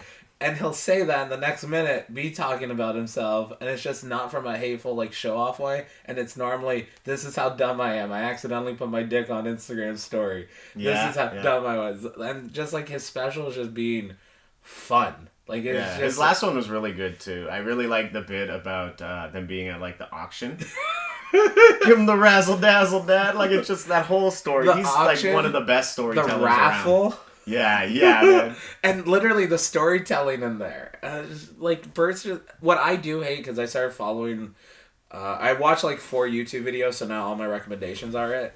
But it's like different people critiquing comedians or podcasters and such like that. And they say Bert Kreischer's laugh is fake.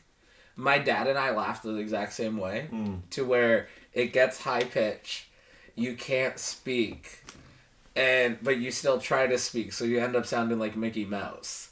And it is like when people are like, Bert is so over the top, no one naturally, and it's a random narrator on YouTube talks like this because they have authority and they know comedy. And then, so as a comedian, do you think there's a difference between being a fan of comedy and a fan of a comedian? Like, if someone likes Rogan, that doesn't mean they like comedy. They like him. Well, yeah. Well, with the case of Rogan, like, he does so many things. Like, you might Oh, so I use Rogan as, like, a filler thing. It could be, like, Tim Dillon or Bert Kreischer. There are people, because we live in the podcast space now, that when it goes... I kind of said earlier of voices of... Everyone's voice matters, but not everyone's voice is important. If you're not buying tickets to the event... If you don't like it, don't support it. But don't blame someone else that does like it for supporting it. But, like, I feel like those are the real kinks in life. So do you think that there is, because you put on a variety show of different comedians and doing showcase stuff, that someone could buy a ticket to a show at SoCat and go, I'm going to laugh and have people try to make me laugh, versus the stuck-up guy, it's, I don't like the reviews kind of thing. Yeah. Do you think there's a lot of that in comedy now because of podcasts? That they don't actually want to enjoy, they just want this person's perspective? I definitely think there's more of it now. Like, I feel, especially with, like, Netflix, too, as well as, like, the podcast, and there being just, like, some more outlets for comedians to take. I just think, there's more of that now. Are you a music guy at all? Oh, yeah. Yeah. I once thought I was going to be a rapper, bro. That is the thing. That was one of the things I tried along my, Did you get to recordings?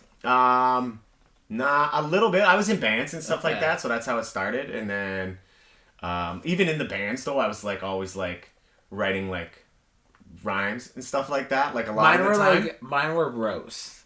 Like, I did it, once again, I think it's a Brampton thing, of, like, liking rap music and such like that. Like, I'll be completely honest. And I tell this to people, and non-entertainers tell me, I'm like, I haven't been comfortable saying the N-word. But once again, I'm the token white friend a lot of the times, so I've been called the N-word a lot. Yeah. That every now and then there is a moment to someone says something just ridiculous, and I want to be like, N-word what? But I'm smart enough to pause. And if you ever catch me pausing, and I go, motherfucker, that's me saying I want to say the N-word. And here's the thing. I do so much content, I don't want to be comfortable saying the N-word, because I don't want it to slip out. And I've also never said it maliciously. I will tell that to non-entertainers, and normally they're not black. They're just like Sri Lankan or something. And they go, oh, it's okay, I'm dark, you can say the N-word. I don't want permission from you, because I don't have permission from everybody. Yeah, that means nothing. Yeah. Even if I get permission, like all my foster brothers, like they were all Jamaican. My foster dad's Jamaican. I had one that was Guyanese, foster brother.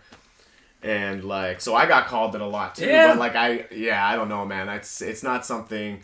It's funny, too, because I remember back in, like, 1999, DMX did Woodstock. Have you ever seen that? And he got, like, the whole crowd, and, like, easily 95% white people. Yeah.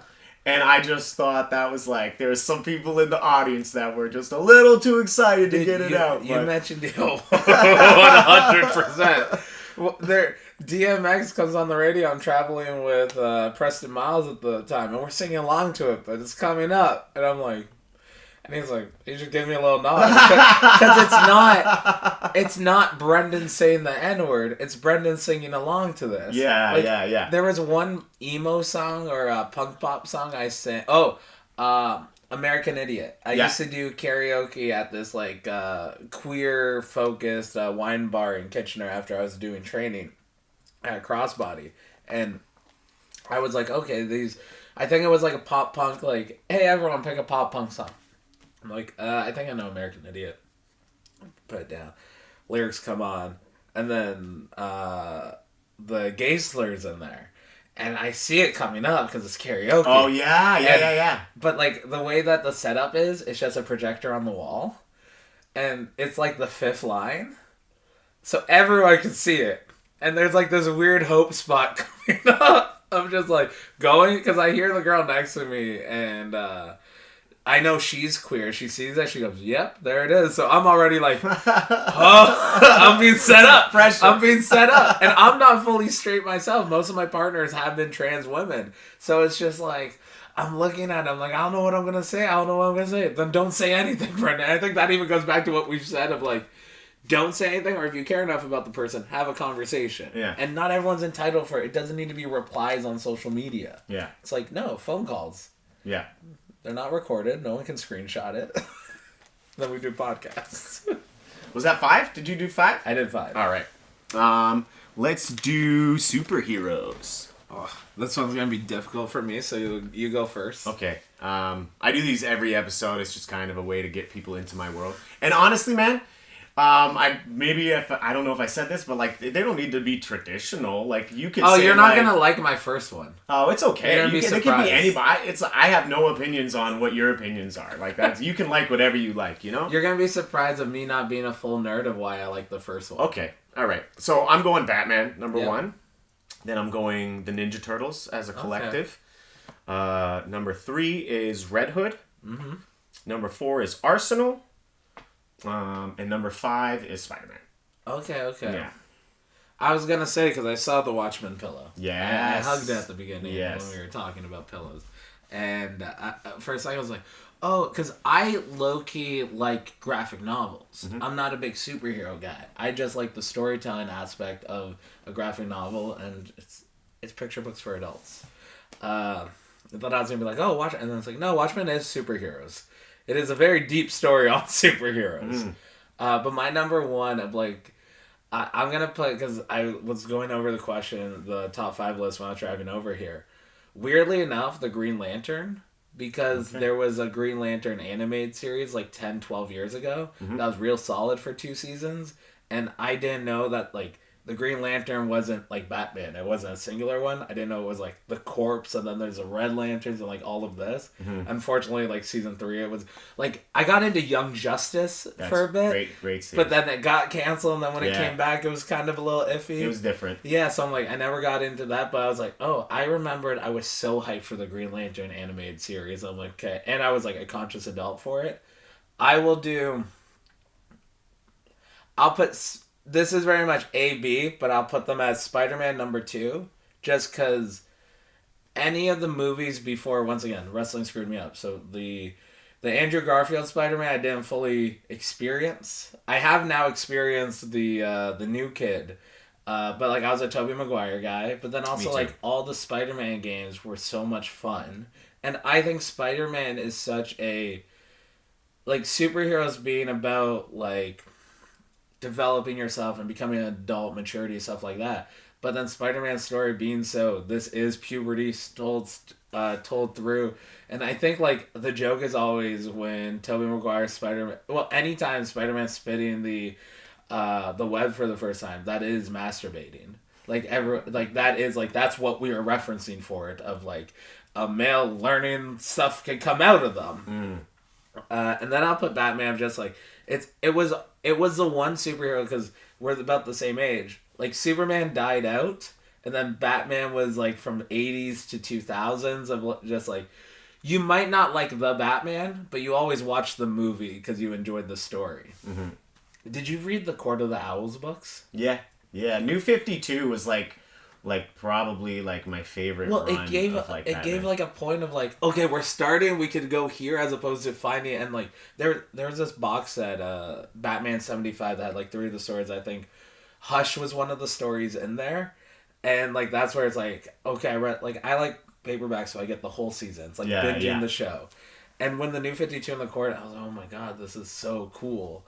And then I gotta put, you wanna know what? Because you just said superheroes. I'm gonna put Hurricane as number 4. Okay. Hurricane Helms. Okay. All right. And then number 5, actually, I'll put this. I do not like Marvel movies. Like, I like the DC animated films. Okay. The DCAU was real fun. What's your favorite DC animated movie? Which was the one of part 2 where Batman finally killed the Joker? Like, they're old men.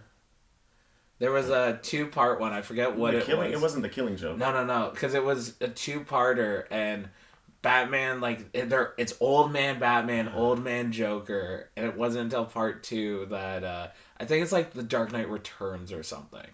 Oh. But it's like, it was maybe 6 or 8 years ago. Dark Knight Returns, that was like him versus Superman for most of it. Is that the one you're thinking of? Yeah. And then that's what like brought him out of retirement to like try to check. And then because what put him in retirement was him feeling guilty about the Joker and believing like the Joker doesn't exist in a world where Batman doesn't exist. Mm-hmm. And then they come back and they're just old. And the last scene of the movie is them in like an amusement park. It's run down everything. And then Joker just tells Batman, it's like, do you regret not being, that you're so stuck to your code of ethics that you would never kill me? And then Batman snaps his neck and kills him. And it's just like the final of like, just having that code of ethics. Like, I had an argument with someone recently to where, once again, they said, anytime someone says, I feel shitty, and they did something shitty, you should feel shitty. I love telling people now, you should feel shitty. I'm not going to tell them if they don't introduce that as a possibility, I'm not going to tell them that's a possibility. But if they introduce that as a possibility and I'm taking responsibility, I feel shitty. Yeah. Did you apologize to the person? Did you not do it? Like, this is your problem. And the person who felt shitty, this guy told him, man, I think you guys just need to sit down, have a talk, and if he punches you, let him punch you. And the guy was like, I wish he would just punch me. And I went like, no, violence isn't the answer. Like, I understand crimes are real. Murderers sometimes get away with it, but I don't believe in capital punishment because I also know people not guilty have been found guilty. Right. So it's like, just for that one chance, none of this. Nope. I think I still had the 5th one in there. Yeah, because DC animated movies, I don't like Marvel movies, but I really enjoyed Iron Man because it was like lighthearted, but I really liked the first Captain America because like it took place in the 40s and it was so well placed of the set designs and everything. Like, I'll put Captain America as number 5, and then I think I did watch the second one, but like I've like avoided Marvel movies. They're just too big for me. The stakes are too big.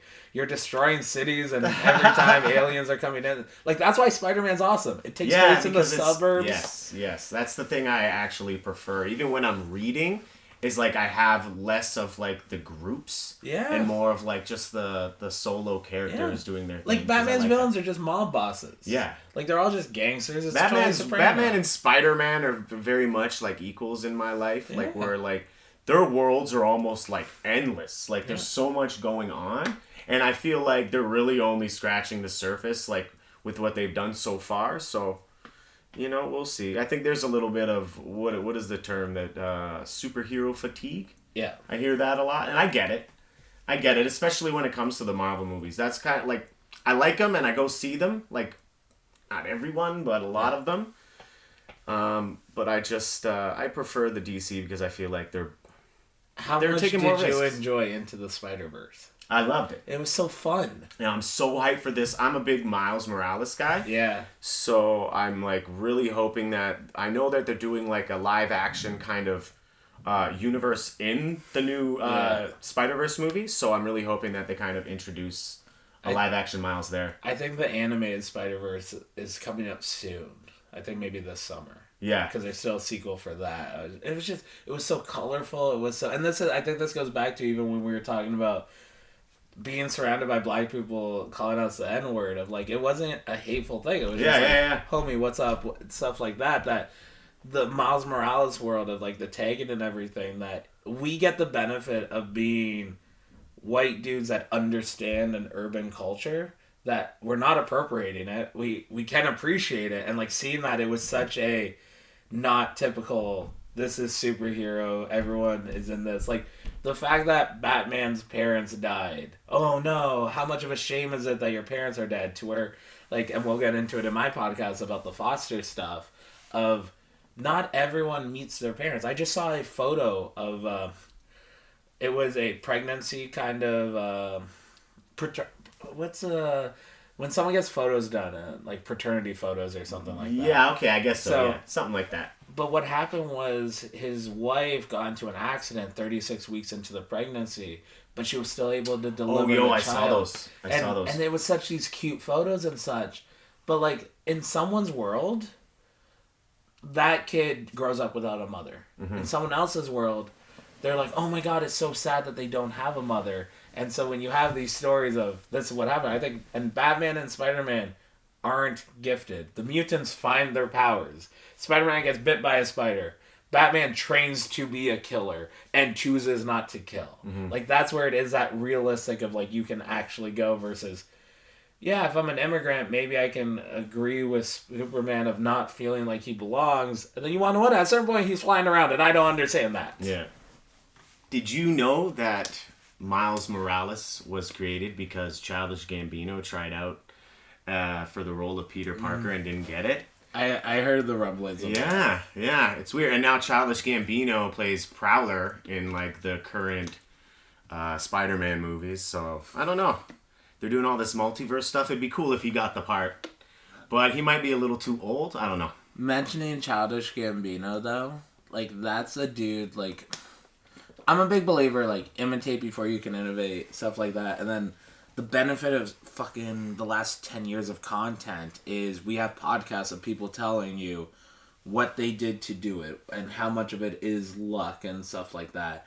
And Childish Gambino's a guy, like, I just cut a promo because I'm changing my character. And the character now is, I teased I was retiring.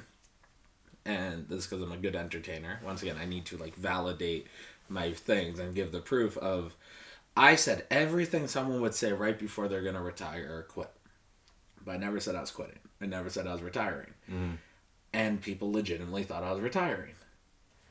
And then some of them got, like, they didn't get it offended. I'll say they got embarrassed. Because they're like, oh, you worked me. I believed it. And I like using the line now of, oh, so I made you believe in a world of make-believe. What we're doing is to make you care. If you don't care about the character Tom Cruise is playing, if you don't think he's a fighter pilot dude or a spy, you don't care about the movie. Mm-hmm. Just because you're not good enough at this to not make this good, I love wrestling and entertainment too much to half-ass it. Mm-hmm. And one of the lines that I use for a promo is, the thing about Holden Albright is I keep my commitments, I say here. I'm replacing that. When I said goodbye, I was saying goodbye to the title of Monster Holden Albright. I put the wolf mask down. And then I was like, and I'm replacing it with the tight dulls. And I put 2 belts on my shoulders. I went of heavyweight champions. Because as long as I have these belts, I'm going to keep these commitments. And the thing about Holden Albright is the man behind it has aspirations outside of wrestling. My goal isn't to main event a big show in April. My goal isn't to go to Florida, as I'm going to go to New York. Because my goals might be a stage tour around the world. Mm-hmm. Because the man behind Holden Albright is gifted in another field, which is a direct line from Childish Gambino. Because he goes, who else is doing what I'm doing? No one. I went from writing scripts with Tina Fey to selling out theaters in comedy to selling out rap shows. Like, the fact that he did everything, that's like, yeah, he's a good actor, he's a good comedian, he's a good rapper. That's like, you see these people and you're like, how can you not? I don't understand. I guess people can be scared of, I can never be that. But you can't be that because it's a different person. Mm-hmm. But shouldn't that motivate you to at least give it a try? Like, I didn't know how many goddamn comedy clubs there were in Toronto until I joined the open mic group. Yeah. And I'm just like, what? Like, the fact that SoCap, I've wrestled down the street from there. I've been on the dance floor for events, and I didn't know SoCap Theater was there. Mm-hmm. And, like, that is a comedy because I did an open mic on the big room. I'm like, oh, there's 2 different rooms here? I'm like, this is... There, you don't know what's in your town until you know what's there. And then once the floodgates are open, that's a... So you mentioned Gambino, though. It's like, those are one of the dudes that... He's never off the top of my head, but he's one of the guys, like, I give him full credit for... And I loved Community. Oh, yeah. Community was such a... He was one of the best parts of that show. Try an Abed in the morning. Yeah. All right, dude. Let's go into... magicians. You're not gonna know half of my people. And I feel like when I was doing mine, I was like, oh god, he's gonna think like, oh god, some basic bitch or some shit. I'll go first, I guess. Or do you want to go first? You go first. Okay, I'll go first. Number 1, Chris Angel, man. I like his show. I illegally downloaded every episode of Mind Freak. Like, dude, did you get an email about the copyright claim? I've gotten so many shout emails. Out Tech Savvy to protecting the IP. Tech Savvy, yo. Shout out to them protecting the IP, but they still send you the copyright strike. They do. They have to. But Mind Freak and random episodes of Raw, I'll get claimed by NBC Universal. Okay. And like I just see them like, okay. And that's why when you said download Mind Freak, because I went through, I wanted to like reconnect with my loves and passions, so I went through downloading Mind Freak earlier in the pandemic. That's why when you said download. Did you get a copyright notice too? Oh, I've gotten a few. I'm with Worldline. Okay. But I've gotten a few. So he's my number 1. Then I'm going maybe a little bit of a cheat, but Penn and Teller. No. That Penn Jillette is fucking incredible. And not only great like magicians, but like have you ever seen Bullshit? Their show Bullshit? That's a great show. I've watched all their shit. Yeah, everything. I've seen pretty much everything. Did you watch? They did this 3-part special of Magic Around the World. Oh, I haven't seen that. So they did like China, India, and somewhere else. But when they were in India, they definitely got like they couldn't because this is like mid to late 90s. It aired on PBS, and it was. You needed to basically tape your mouth to take a shower, and all the water needed to be bottled, and all they ate was basically just peanut butter and crackers because it was all sealed. Mm-hmm. And it was all the food that they brought with them. Mm-hmm. And they still got sick because a little bit of the water got into I think Teller's nose during a shower. And they still had to film though of like because they're showing different parts of magic around the world. Mm-hmm. But Bullshit is so good. Yeah. And then even like Penn's podcast still is great. I don't think I haven't seen any of that. Maybe clips. Yeah. He just talks it's also the fact of the best part about Bullshit. They did a magic more like a not magicful, but like more of relatable things instead of like issues. Called like Fact or Fiction, where they went over like stories that have happened or not and how it could have been detailed. I think it was on Discovery about 10 years ago. Mm-hmm. But they're the one. I've never seen them live yet. At some point in the next year, I'm gonna go to Vegas. No strippers, no escorts, no nightclubs, but just watch all the magic acts. That'd be sweet, eh? You know who's a big magic guy? John Atlas. Oh, really? He loves Penn and Teller. He's such a nice guy. Yeah. Yeah, Penn and Teller's awesome. Then I'm going David Blaine. Okay. And then my number 4 is Justin Willman, who is the guy Magic for Humans. Yes. Is that what it's called? Yeah. Just fun. Do you know what his magic gimmick name was before he like started doing more hosting? Because he also hosts like Cupcake Awards and stuff like that. Oh, yeah, eh? Yeah, no, his magic name used to be Just Incredible.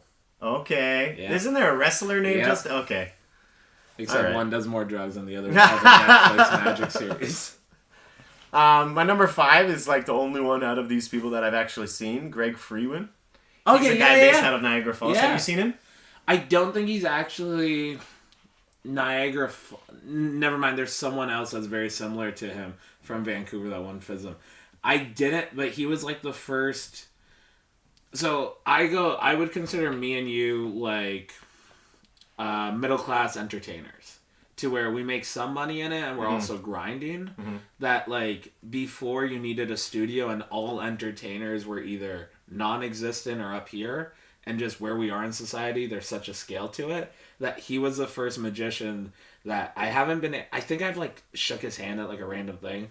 I feel like I'm Forrest Gump. I've been in a lot of like random rooms and such like that. Which, by the way, Bobby Lashley is the best wrestler that I've ever traveled with. He said some funny ass shit, and then also like gave me $100 for driving him. He gave me 40. I was like, oh, thanks, and then gave me an extra 60. Bobby Lashley, super nice dude. Also the promoter for that show gave him a shitty hotel room. He's like, I'm not fucking staying here. And then I drove. Sorry for the Bobby Lashley story, but this is real. No, funny. This is awesome. I love Bobby Lashley. There was a kid that was like new still in wrestling, and he got into wrestling because of SmackDown vs. Raw 2008, and Bobby Lashley was on the cover, and he's a black dude, like seeing, and I knew Lashley was his guy, so I was like, hey, do you want to pick up Lashley with me at the airport? He's like, oh, sure. So we're driving around, and then we dropped him off at a better hotel, and it was closer to the venue. He's like, I'm going to take a nap and then work out, come back here at like 4 p.m. I'm like, okay, so I come, and I'm not going to pay for parking, so I'm staying outside. And my buddy went inside with him to check in, and then I was like, oh, well, you have Lashley's number, text him. And so he texts, hey, Franklin, we're downstairs. And I had him screenshot this to send it to me. And it's, Lashley did not say anything bad. It was, I saw the Ralph Wiggum, and then his heart broke moment. To where the message said, it's Bobby. I'll be right down.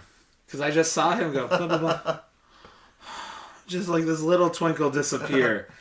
And because Bobby Lashley's name is Franklin Robert Lashley, he goes by Bobby. Yeah. But this kid went in with him when he checked in, has to say your ID name. Yeah. The name's Franklin Lashley. Cool. So when he texted him, he wanted to be like, I'm on first name basis. And not like a tap on the shoulder, just like, because this is a trick for life. If anyone's confused, because I actually talked about it of the fan at the beginning of this podcast, wrapping it all back around to when he called me Brendone. In wrestling, so many different fucking names. However someone introduces themselves to you, that's the name you should call them by. If they enjoy a nickname, if they whatever they say their name is, say that. That's a nice little life hack in life. If you overhear him tell someone else that name, especially, I think me and you have hung around some sketchy people that if you say a nickname to that person and you don't deserve to, you find out real close too. Bobby Lashley, Dude, dude's awesome. He ate crickets and smoked a joint with me. It was awesome. Oh, yeah? Yeah. That's dope, man. That's Literally. dope. It was weed. Yeah. What you got for your top 5, bro? So, number 1, I'm going to put Penn and Teller. Number 2, so I will do Chris Angel / David Blaine for the fact that I've not... David Blaine hasn't annoyed me as much as Chris Angel has. Yeah. In the time, weekly, because he even had these 2 specials, and this is a fun fact. Like, Chris Angel once had a stage show, like an off-Broadway show that was in the basement of the WWF New York. Okay. So he filmed a show then, I think it was called Metamorphosis. And so, like, some of it took place then, and just, like, seeing how, like, before the A&E Chris Angel, and then Mind Freak's on weekly television. It was awesome. It was so fun to watch. And then he just became a douchebag. And yeah, he doesn't seem like the greatest guy. He's 53, but he doesn't want to be 53. This goes back to what I say earlier. Like, if you set on unrealistic expectation for yourself, you're not going to be happy. Mm-hmm. You don't get to choose how old you are. You just didn't die yet. So it's just like that. And fun story from Penn's podcast. David Blaine was doing a couple shows in Vegas, and he would do a Q&A section. And what happened was he answered a couple questions. And then someone in the crowd went, Chris Angel has a question. Chris didn't ask the question. One of his people next to him asked the question. And the Q&A segment was over. Mm-hmm. And never put the hand up to... And Chris just went, hey, David, I know that you brought up your daughter in the show. I know that for me, my child really paints a particular thing and just tells this whole story about the child being in his show, but doesn't ask David a question at all. Really? Just makes it about himself somehow. The joke on Penn's podcast for like the next month and a half, and I still think it's an off-air joke, it's just when someone says something unrelated or wants to talk about themselves, is Chris Angel has a question. So I'll put that, and then I will go, so this is more on the creator side. There's a dude named Wayne Houchin. And he created so much good magic tricks. And I was even thinking about him the other day he was on they did a touring show of a bunch of like lower class magicians. Like no one had TV experience or anything. And while they were touring, they were somewhere in South America. And one of the hosts, what happened was they were doing a trick with a lighter. And one of the hosts switched out the water for lighter fluid. And literally the dude's face got caught on fucking fire. Like, the host wanted to be funny. And just like non-comedians in real life, I want to pop someone. And you just go... Like, the amount of times I told people, even before I got back into comedy, was... As a fan of comedy, I'm offended by you thinking that was going to be funny. Like, I just go, that wasn't funny at all. Especially, I don't like people that just do weird voices. That when they say something, and then they go like this. And I'm like, you didn't do anything. Like... Okay, go stick to the Minecraft shit you're watching on YouTube. Wayne Houchin's number 3 on there. Daniel Garcia, same thing. He actually did a lot of consulting for David Blaine. Here's a fucked up thing for me though. I have the creator of magician Daniel Garcia on Facebook, but I also have Jericho Appreciation Society Daniel Garcia on Facebook. Yeah. And there's been times that like magician Danny's birthday came up and I would message wrestler Garcia, and he's like, it's not my birthday, bro. And then there'd be other times that I tried to message wrestler Garcia and I had to stop myself, luckily, before sending the question to magician Garcia, and I was just like, oh, fuck. And then number 5, I want to go with, do you know who Mac King is? No. So Mac King, Vegas dude, comedian magician, and really fucking good.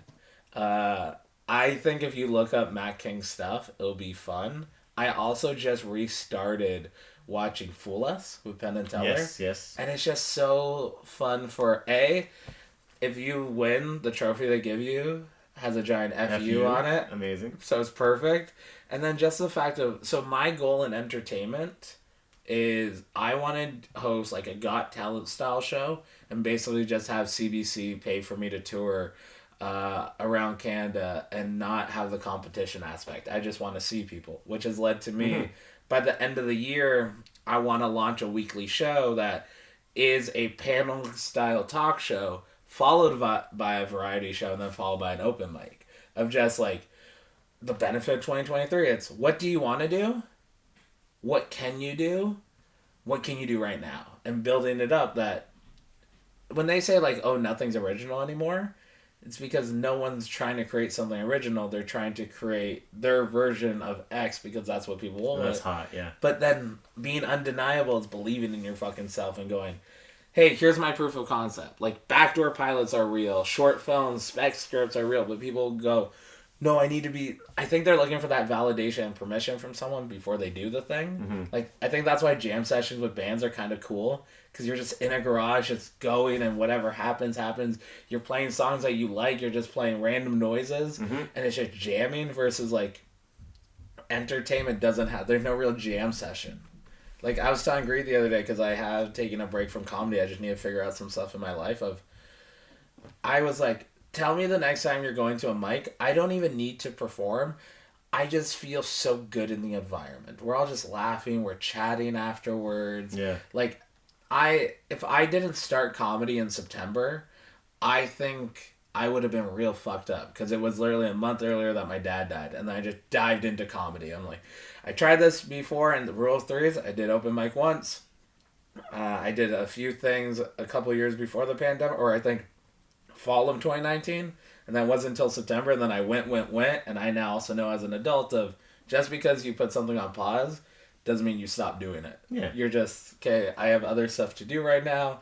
I'll take care of this when I have to. And then for wrestling, I did 2 training classes in 2006 because there's a breakfast television thing. Mm-hmm. I went to Squared Circle because a trip fell through and I had money. And then I did take a break, and I had a couple people tell me, when are you going back to training? When are you going? And at a certain point, I had to stop lying to myself of why I'm not doing it. And I went, oh, I'm just going to do it. And then it kicked in of just like, didn't stop doing that. And the benefit of, like, especially you being a booker promoter for comedy is having a date for something and like a deadline makes it so much easier. Yeah. For me, wrestling's easy because I don't need to think about what spots I'm going to do. And then when you do anything enough, the trick is do it a lot. So like whatever it is, comedy, acting, wrestling, do it enough so you're not in your head about the failures. Mm-hmm. Of like, if you do it a lot, when you suck that one night, you're not thinking about it for a month. You're like, okay, I'll try something different tomorrow. Okay, that different thing was worse than then. So it, like there is that, and this is what people don't fully realize. It is that death of 1,000 cuts of you are gonna feel shitty. You don't feel like you did a good job most of the time, but you want to gain that momentum and go up, up, up, and that's why anyone that has more successes than failures or little to no failures, their success isn't gonna last long because they got lucky, but they think they deserved it, and then when they stumble, they think they fell. And just pick yourself up. Great advice, man. I guess we will finish with Dave Bautista movies. So I needed to pull up his filmography. I had to do the same thing. I was just like, oh, what wrestler could I pick that's, and then he's been real busy the last 8 years. He has been, man. He's been doing surprisingly been enjoyed. I was like, okay, I think I've seen and I'm like, oh no, I've enjoyed these. That's why I needed to remember what the names were for this. Do you want to go first for this one? No, you go okay, first. I'll go and first. If any of them are the same as mine, I will... Probably, I imagine they will be. Yes. I will say that's on my list, but I won't give the ranking. All right, fair. So, number 1, Guardians of the Galaxy, both of them. I'm just going to, and I imagine... Or even the Christmas special. I don't know if you saw that. The Christmas special was amazing. I've heard very fun things. I say I don't like Marvel movies. Okay. That's the only Marvel movie. The first Guardians is the only Marvel movie of the last 8 years that I saw and enjoyed. So I will reveal that one is my number 1 also. Okay. And I'm just waiting to watch Guardians 2 and the holiday Guardians special. 2 is it's oddly emotional. I'm it kind of, we were talking about, kind of being a little soft earlier. And man, I find myself just crying at I cried during Logan. Have you seen Logan? Have you seen that one? No, God. You mentioned that, and literally the last 2 weeks, I'm like, I think I'm gonna go on an X-Men binge because I want Logan. I want to appreciate Logan, and I like the X-Men kind of stuff. So it's I want to get the full focus for Logan. So I want to fuck up my shit. It's a good one. First Class was fun. Yeah, I liked all of them. I thought they were all good. Logan being the best one. Yeah. What's the saddest movie to you? So it's weird. It's the first thing that I actually cried towards. And it's not a really emotional thing. It just hit me on the right day. There was a TV series called Dead Like Me. Okay. And it was basically if all the Grim Reapers also had real day jobs. So they would get notes every day of this person this time. And what they had to do, they had to touch the person before they died so they would take their soul. Okay. Sometimes they wouldn't get to the person in time, so they would take their soul after the accident happened. And if they got hit in the face with a hatchet, their soul now is in a hatchet. Mm-hmm. And then sometimes they're not ready to move on. Sometimes they're whatever. But then the movie of it, and so while they're Grim Reapers doing that, they're also regular people doing temp jobs. One of them was a mail lady. But then they did a TV film after the show wrapped, and one of the characters, her boss's cat died, and my cat died a month beforehand, and it was the first time I watched something and I cried. I was like, human? Yeah, but animal stuff always gets me. But you mentioning this, and you're going to be a dad soon, I was next to Josh Alexander the moment he realized being a dad changed him. Yeah. So we were watching, did you ever watch... Sacha Baron Cohen did this movie where he played twins. I don't think he was 2 brothers, and one was super like no English rednecks. So it was that, and then this well put together like assassin dude. And there's one part in it, because it's a Sacha Baron Cohen movie, that two of the one of the characters, or like a whole tribe of them, once again I said rednecks of English, of like they were kind of for dating children. So like there was like a 40-year-old with a 12-year-old daughter, and the way in the movie it was done, because Sasha's a good fucking writer, it was a funny moment. I'm next to Josh and I could just feel like this weird energy, and then afterwards he's like, that felt very disgusting and took me out of the next 20 minutes of the movie. Being a dad, actually, I would have found that funny 2 years ago. But now, so you saying like everything, and then now that my dad died and I had to deal with like actual grief and shit, like now I'm able to enjoy it. But I'm also that believer of, for like most sad people, it's, do you listen to sad music because you're sad? Or are you sad because you listen to sad music? Like one of those. And I think that's why like I appreciate starting comedy in September, of I got surrounded by so much happiness that it balanced out the miserableness. That if I didn't have that, what I'm dealing with now would have been way harder 8 months ago. All right. Was that what did one? I say? Was Just that Guardians? Guardians? Yeah, that was just one. I'm going Stuber. Yeah, like, that's on my list. That's a really funny movie. Avengers, I think he was only in Infinity War and Endgame, if I'm not mistaken. I'm just putting them together. Was Endgame Part 2? Yeah, I prefer I Infinity watched War, that. the one where they all died. We used to do a movie night every Tuesday, and we snuck into that. So like I watched, I think, the back half of it. Okay. And I watched it in IMAX, but we also stole 3D glasses because we thought we needed them. We were the only people with the 3D glasses. So I saw that at least. All right. It's all right. Again, it's just like they're juggling so much that it's like there's a bit of a story, but it's not really. There's not enough meat for me. Yeah. Then I'm going Army of the Dead. Okay. Which was the Zack Snyder Netflix one. And then Knock at the Cabin, which I just watched recently. It's M. Night Shyamalan. I've heard of this. I'm like, honestly, I love M. Night Shyamalan. I'm not gonna lie. He's not like one of my favorite directors. I dropped but that Devil Elevator movie. That one is freaking crazy. Yeah. My buddy, he was on an elevator on Friday, and he was like, "I gotta tell you about the wild elevator story." And it took me 2 days to talk to him because I was just like, I don't need to hear this story. I don't know if you got trapped. And he's like, so I get in the elevator on the 11th floor. I don't need to hear it. So I get on the elevator. I gave him 2 days. Oh, okay, before. okay, all right. I didn't need to hear when he texted me. And then he's like, so I get on the 11th floor. And then I get on and then 10th floor, door opens up, and this young African-American kid comes in. I'm like, okay. We go to the 9th floor, and this Arabic couple come in. Okay. We go to the 7th floor, and this dude in a motorized scooter gets in. And he's got a white pride tattoo on one arm, has 4 swastikas on the other, says F N-words, says go back to your own country, has a giant Nazi thing on his back. And then I'm putting the pieces together. My buddy's in there with a black dude. My buddy's in there with an Arabic couple. And the most hateful person who, like, you want to know what? People make mistakes. You have 1 hateful tattoo, that might be a regret. 3 swastikas, that's on purpose. Yeah. And so, and then what happens, because I've been in this scenario, to where, I appear more racist than I am. I'm not racist, but I'd understand if you assumed I was. People assume I hate all the time. Yeah? Yeah, I look this way.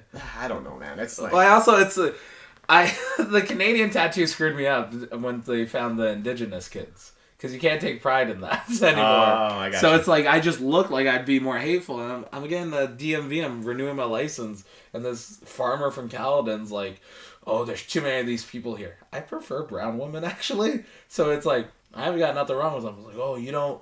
I'm like, I prefer their taste.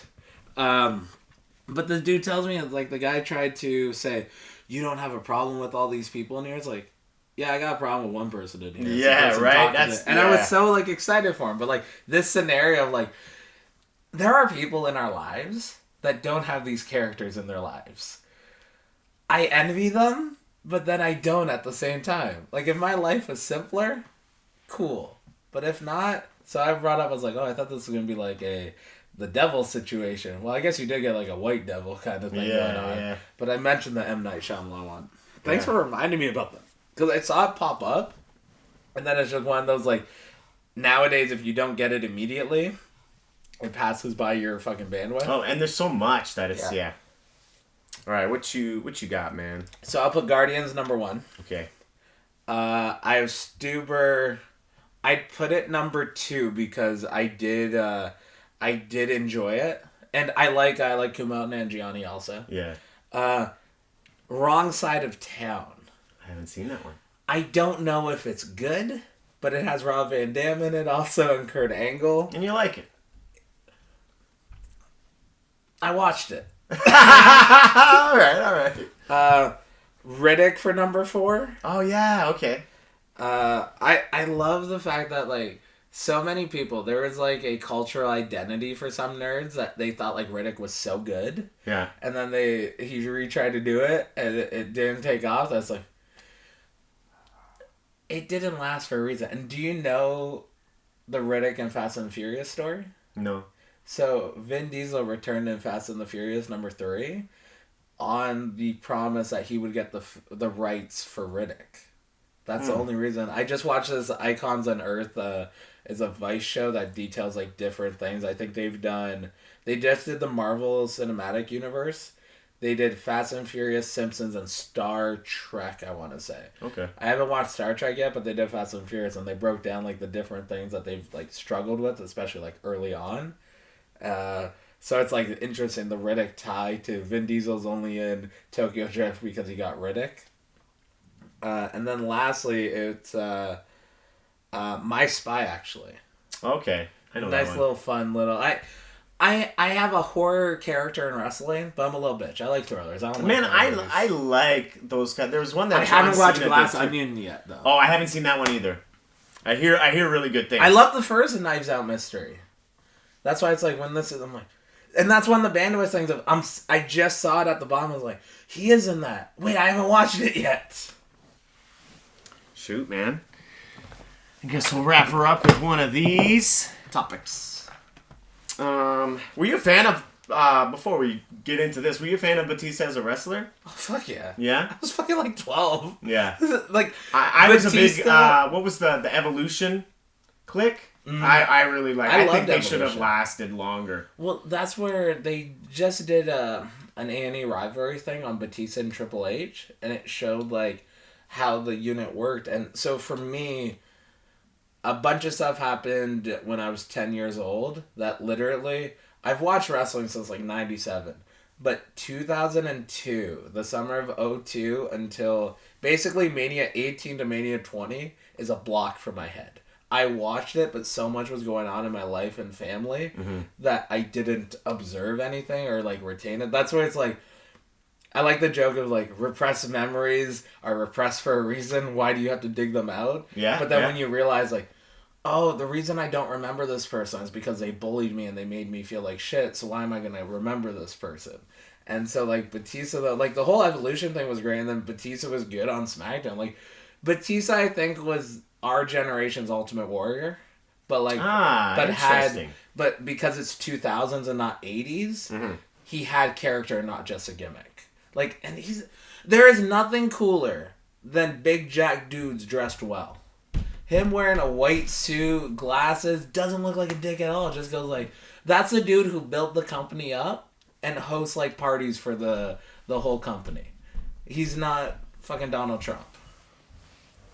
Yeah, he grew on me, and then by the time it was really towards like Evolution. I don't think he lasted much after that. Like, no, he lasted like 5 years. After that? Yeah. Okay. Because he was a top guy, and then he quit. It was him and Cena were the feud, and then it was him and Randy. There was honestly like a good period where like I didn't watch wrestling. Like I lost a lot of interest shortly after WCW was bought by WWE. And in all honesty, man, I never stopped loving it. Like I watched the old stuff, and I would watch like documentaries on like Stone Cold and things like that. I like the word that you use, love, because I always bring up wrestling's one of the most fucked up things for the fact that every other thing stops. We talked about Community. It stops. Every other entertainment stops. Wrestling just keeps going. You just fall out of love with it like it's a relationship. And I heard someone say how a breakup is bad because it's grieving, but the other person's still alive. To at least, like, I'm not sad. I have no miscommunications about my dad being dead. I can go to his grave. I know what he felt like when I found him. Like, I know he's dead. Even when I bring up hypotheticals, August 7th is his death date. No matter what happens, August 7th he dies. With wrestling, though, it is that falling out of love. And when someone breaks your heart or someone you cared about and you move on in your life, you're grieving. This is someone you lost, except that person has to live with the rest of their life. You can't go to their grave. You have to block them on social media so you don't get sad every time you see them. And it's bad if they fucked you over and shit like that. But that's why, especially with WCW, there was a quality break of competition is good for the boys because they have places to go, but it's also if we're not the only, monopolies are bad. If we're the only game in town, we get to set the prices. No, that isn't fair for the consumers. So 100% believing when WCW left, there was a little loss. And then at the same time, Stone Cold's leaving, The Rock's leaving. Yeah. Undertaker was so badly injured in early 2000s. Like, there were no stars. They lost their competition. They lost developmental. That's like, okay, and that's why everything didn't start, like, rolling again until 05. And then everything just got boring for the next 10 years. And then their competition was the indies. With Japan, it was accessibility. That's what actually got me back into wrestling was like the Destiny shows. Specifically, there was one where Mick Foley was there, and that was my like initial draw. I was like, that was my first time, and since I think I missed like 3 shows in like the last 8 years of Destiny, and like my indie, that's kind of what got me into doing reffing. The fact that you said draws and Mick Foley, that's why it is you need someone, but you can't rely on that person. You need to rely on your product that, Paul likes Foley, comes here. He didn't wrestle at all. I met him, and he did like a little spot. Actually, it's kind of cute. My ex, we were like engaged, and she had a daughter. I was doing like the stepdaddy life. Yeah. And when we broke up, that's how I found comedy. But my ex's daughter made this little. She was really creative and like into like art and stuff, and she made Socko, but made it look like Mick. It had like a red vest and like hair. Amazing. And stuff, and she gave it to him, and he like used it. It's so odd. I love pro wrestling. It's one of my favorite things in the world, man. It's theater of the round, and also we get to interact with it. Someone got real upset at a show because one of the fans were kind of making the show about themselves. I'm never a guy that will blame the fans for ruining a show. You made them bored. That's a you issue. The fans' job is cheer and boo. I didn't say good guys or bad guys. If you're a good guy that they boo, you're not a good guy. And if you're a bad guy they cheer, they like you. You can do everything bad in the book, every cheat code. But if they cheer you, they just want to cheer you. We need you guys to be vocal.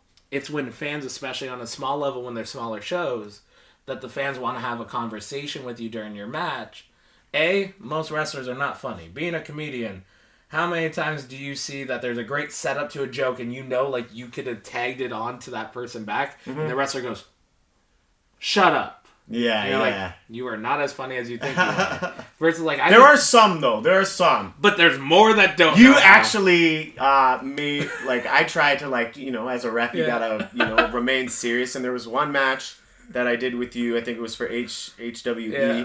And, like, you pulled your trunks up and you moved some old lady in the crowd, dude. Mike Forte's mom. But, like, that's the part of, like, I know that I'm an entertainer with that stuff of I'll move, but I'll also, like, someone, because of the werewolf thing, was, and I'm not a werewolf. I wear the wolf mask as my war paint.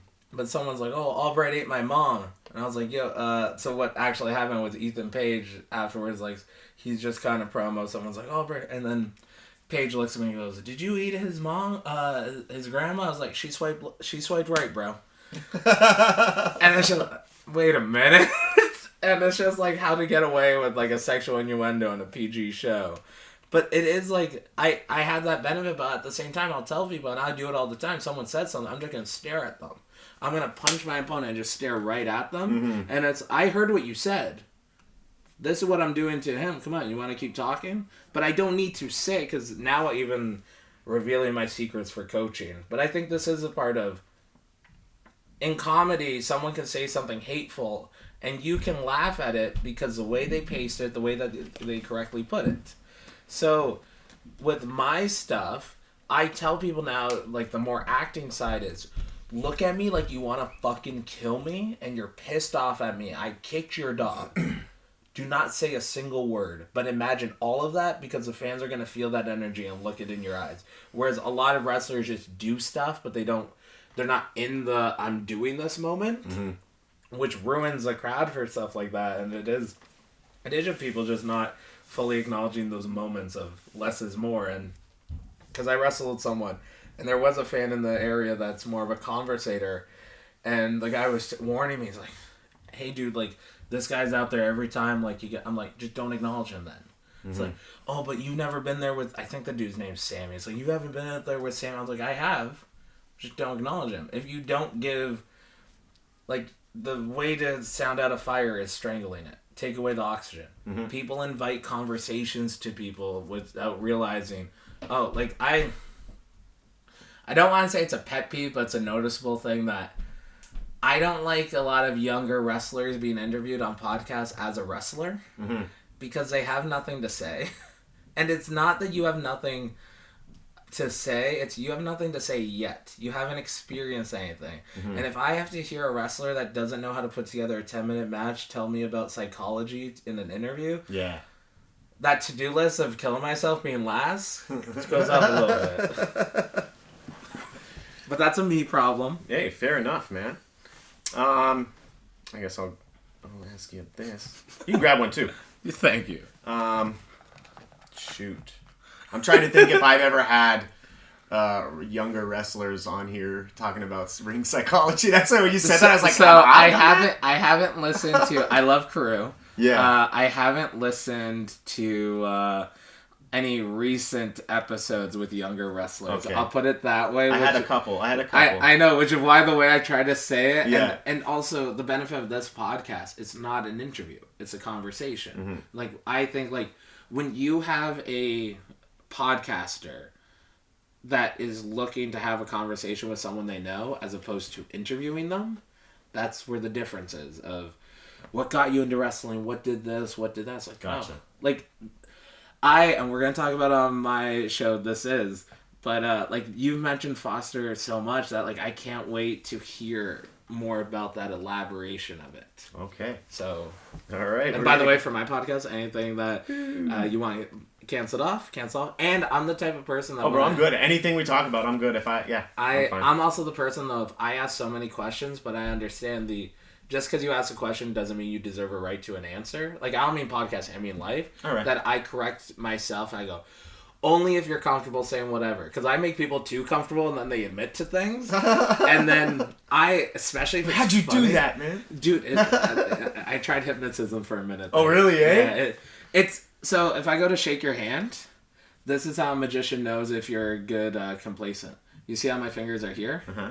If you don't feel uncomfortable with that means I can use you for magic tricks. Okay. If you pull away, I know you're not going to go along with things. Interesting. Because also one of the ways to do something is tapping someone on the shoulder. Yeah. So it's like, I need you to be okay with body contact. All right, I got you. So, like, those are the little subtleties for that. And for me, it's me just, like, burying my stuff, and then I was like, well, I'm the butt of the joke. All right, dude.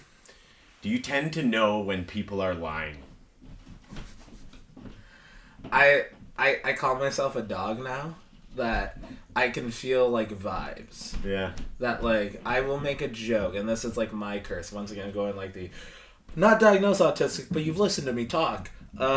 It's I don't believe in psychics, but there's been too many times in my life that I've said a scenario that ends up happening. Yeah.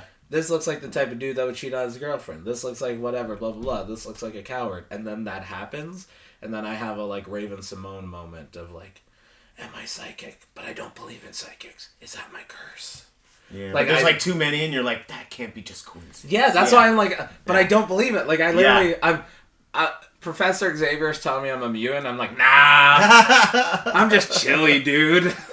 So I am now realizing that I can I've surrounded myself with so many people in my life and had so many experiences that I can feel. That's why even me saying genuine and authentic are two different things. Mm-hmm. That I can see when people are putting it on, and I can't be around people that are just bullshitting.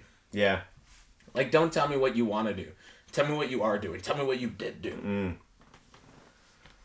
Yeah, I think I'm kind of the same. I think for me, like, I wasn't a great person when I was younger. Mm-hmm. I think it was just a product of, like, my circumstance. Yeah. And once I could start didn't have to just focus on surviving. Yeah. I was able to become a better person. Yeah. That makes sense. But, like, because I was a bit of a liar and I was a bit of a thief, and it's like I feel like I kind of know the things to look for, and I've also just some people dealt with lie a lot so of liars. Lazy too. And they think they're so. I love social. Because no one, you could tell, no one's called them out before. I love social networking when people are very.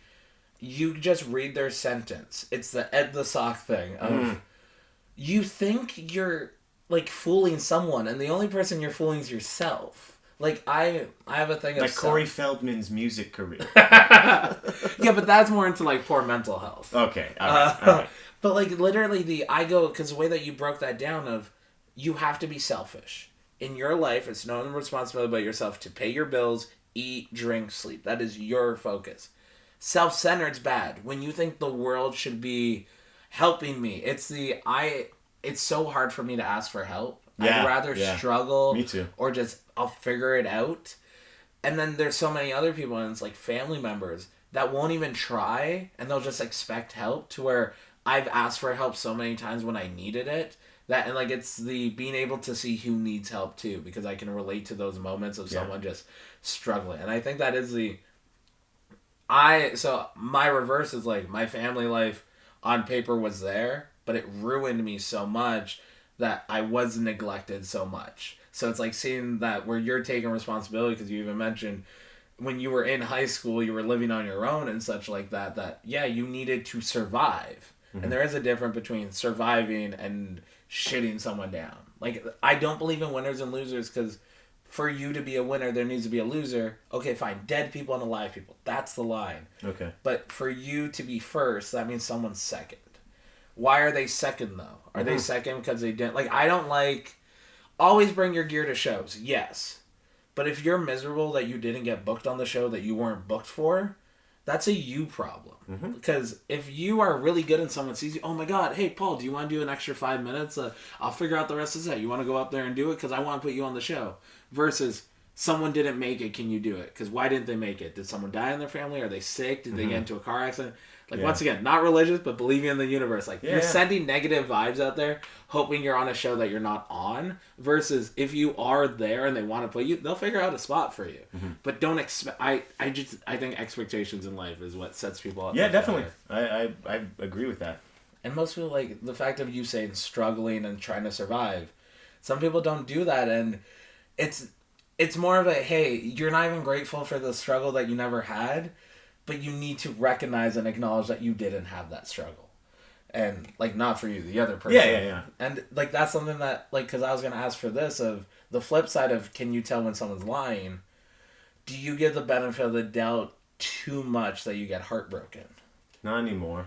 So at the point, so I think because so much of my life was, I want to not collect people, but like have a community, that I gave so much like lineage to so many people. Mm-hmm. Do you think because you needed to be self-sufficient earlier on, you didn't have the opportunity to put faith in other people? Because I put myself last before, and now it's the fact of going, I am a good person, there's track records and receipts of me being good, now I can be whatever. Because like, I look at the liar question, it's like, most people don't lie, but they're dishonest. Because if I don't tell you everything I know, but I tell you what you need to know, technically I'm lying. But also, you don't need to know everything I know. Yeah. Ignorance is fucking bliss. Yeah. Agreed, man. And people are just bad liars. Get better if you're gonna there's 2 questions on this? Yeah. Okay. Do you have the other question on there? Yep. Okay. You can do yours, though. Okay. See, I thought the line was to answer it, and it was just like, if you're watching this and you're not in Canada, French language has fucked us up. Like, I know grapes are raisin in French, but now every time I see any wording and there's two printing, I just assume it's French. Gotcha. I'm like, I can't read that, it's French. Not that it's upside down. Who was a hero of yours while growing up and why? Okay, my Nana. Aww. My Nana, she was like my mom, basically. I never really, we'll probably get into some stuff, but I'll just say my Nana because she took care of me like I was her child. Like my Nana passing away was like a very big turning point in my life. I credit, like, honestly, finding out that she passed away, I was like on a bus. And I like literally on a packed bus, rush hour, like 5:30, coming home from work. And I just like dropped, bro. And I had never felt that way ever in my life.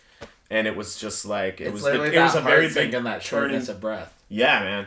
It was such a strange feeling. And I never got to make it to her funeral. And for a long time, had lots of friends that have died for suicide for whatever reason. They passed away, and I just never went to anybody's funeral because I felt like it would be disrespectful to her. Do you know what I mean? Like, I had that, just I made it up in my mind. And yeah, man, I really just over wish that now, or is that still your... I am. I had like one of my best friends pass away a couple years ago, and there was no way I was gonna miss his thing. And it was I had never cried so much in my life, bro. Honest to God. It was hard seeing his mom, and just like, it was open casket too. It was crazy. I don't know why people do that. I would break it down for the fact of your reasons for other people. So I didn't want to attend my sister's wedding just because, like, I was starting to recognize how much I felt not a part of the family. And this is at the point of, like, standing my ground of, like, I don't want to do it.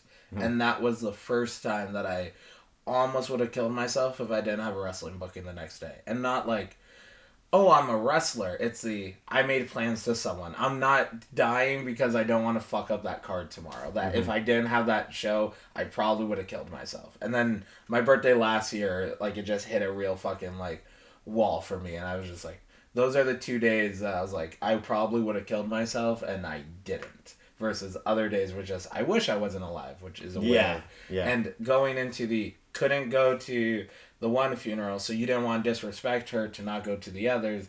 And then the maturity of going, circumstances were that I'm going to do this. And then especially the funeral there. So before my dad died, the last time I really spent time with him was 4 weeks beforehand at my step-grandfather's funeral, and we were both pallbearers.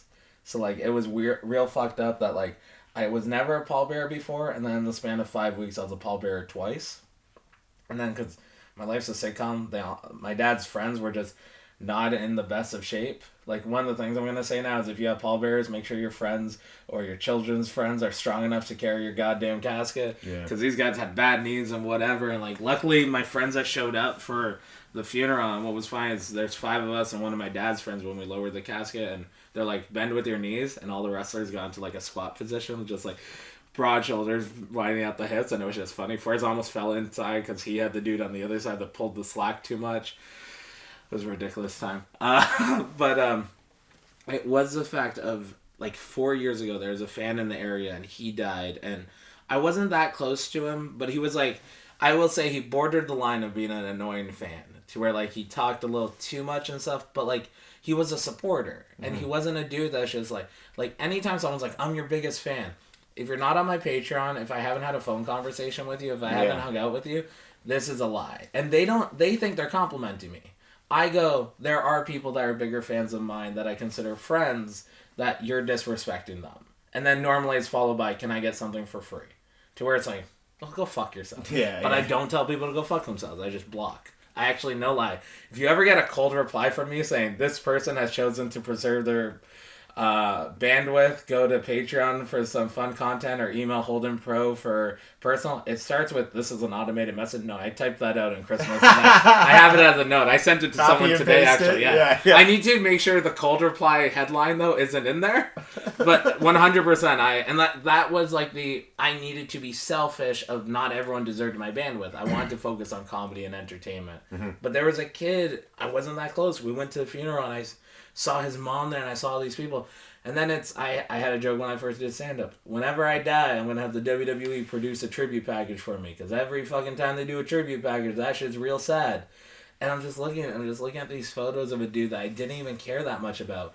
But just because of the environment, it felt right to be sad and to cry. And anyone that avoids any feelings of anger or sadness, you're just not truthful. So you need to lean into it a little bit. So having that realize, holy shit.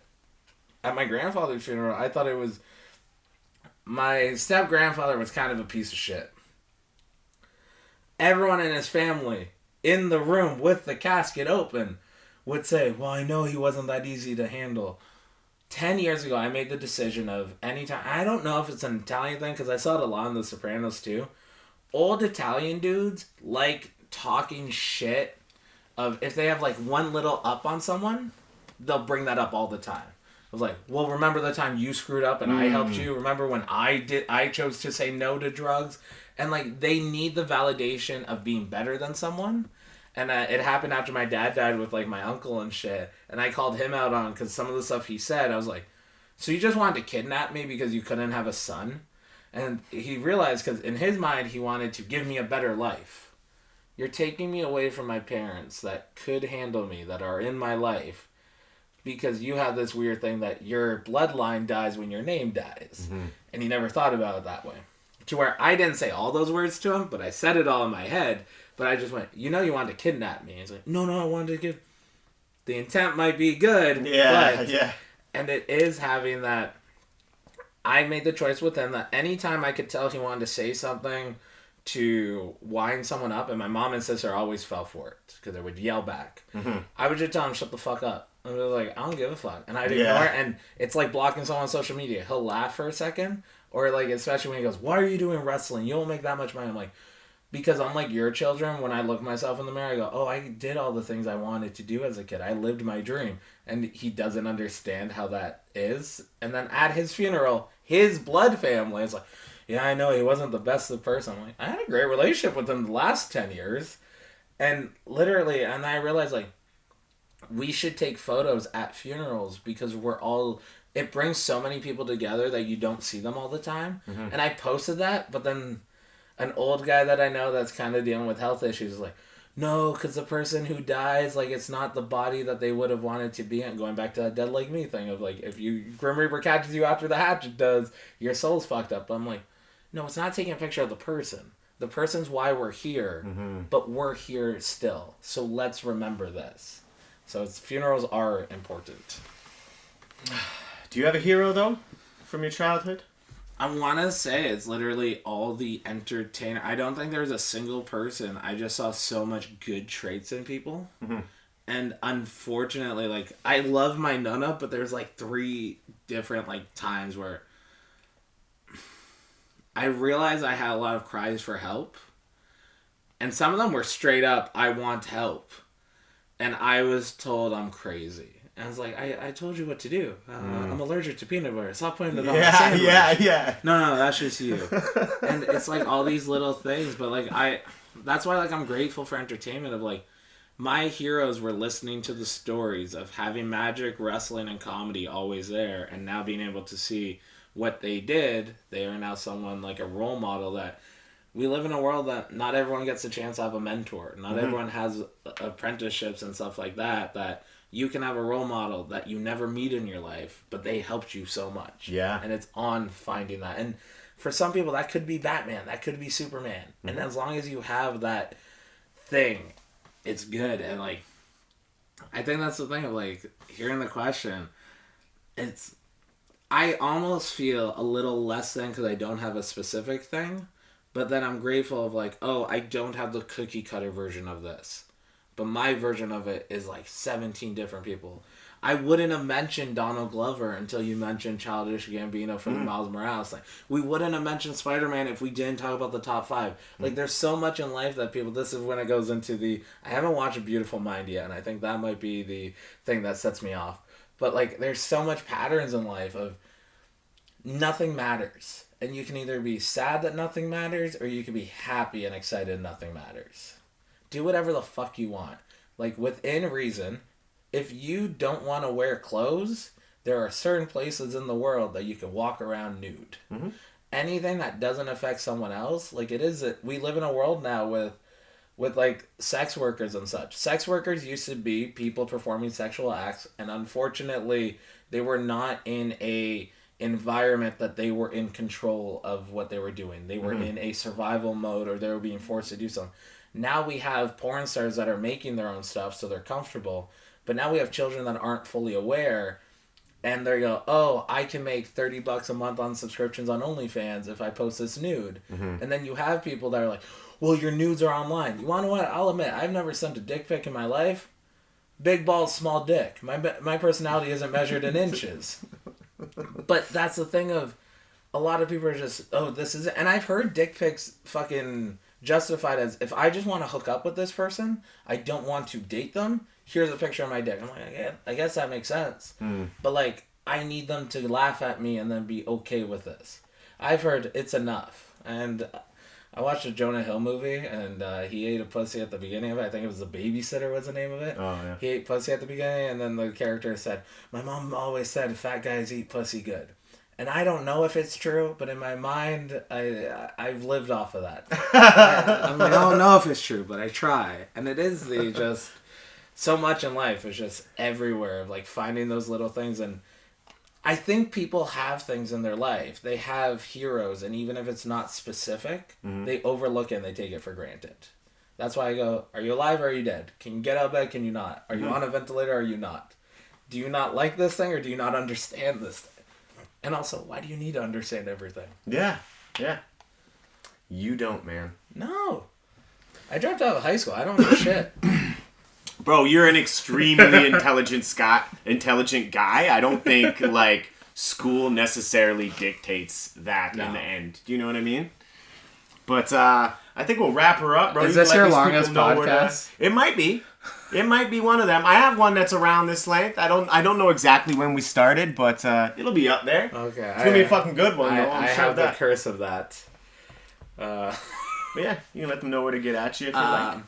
At Holden Pro on Twitter and Instagram are the easiest. Patreon.com/BrendonC. OnlyFans.com/Holden All Night. Oh.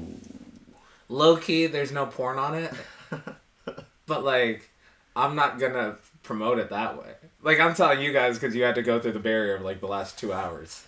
That's why, like, I think podcasts are great because after, like, that hour in, people get way too loose. Yeah. Like, I literally said the big balls, small dick thing.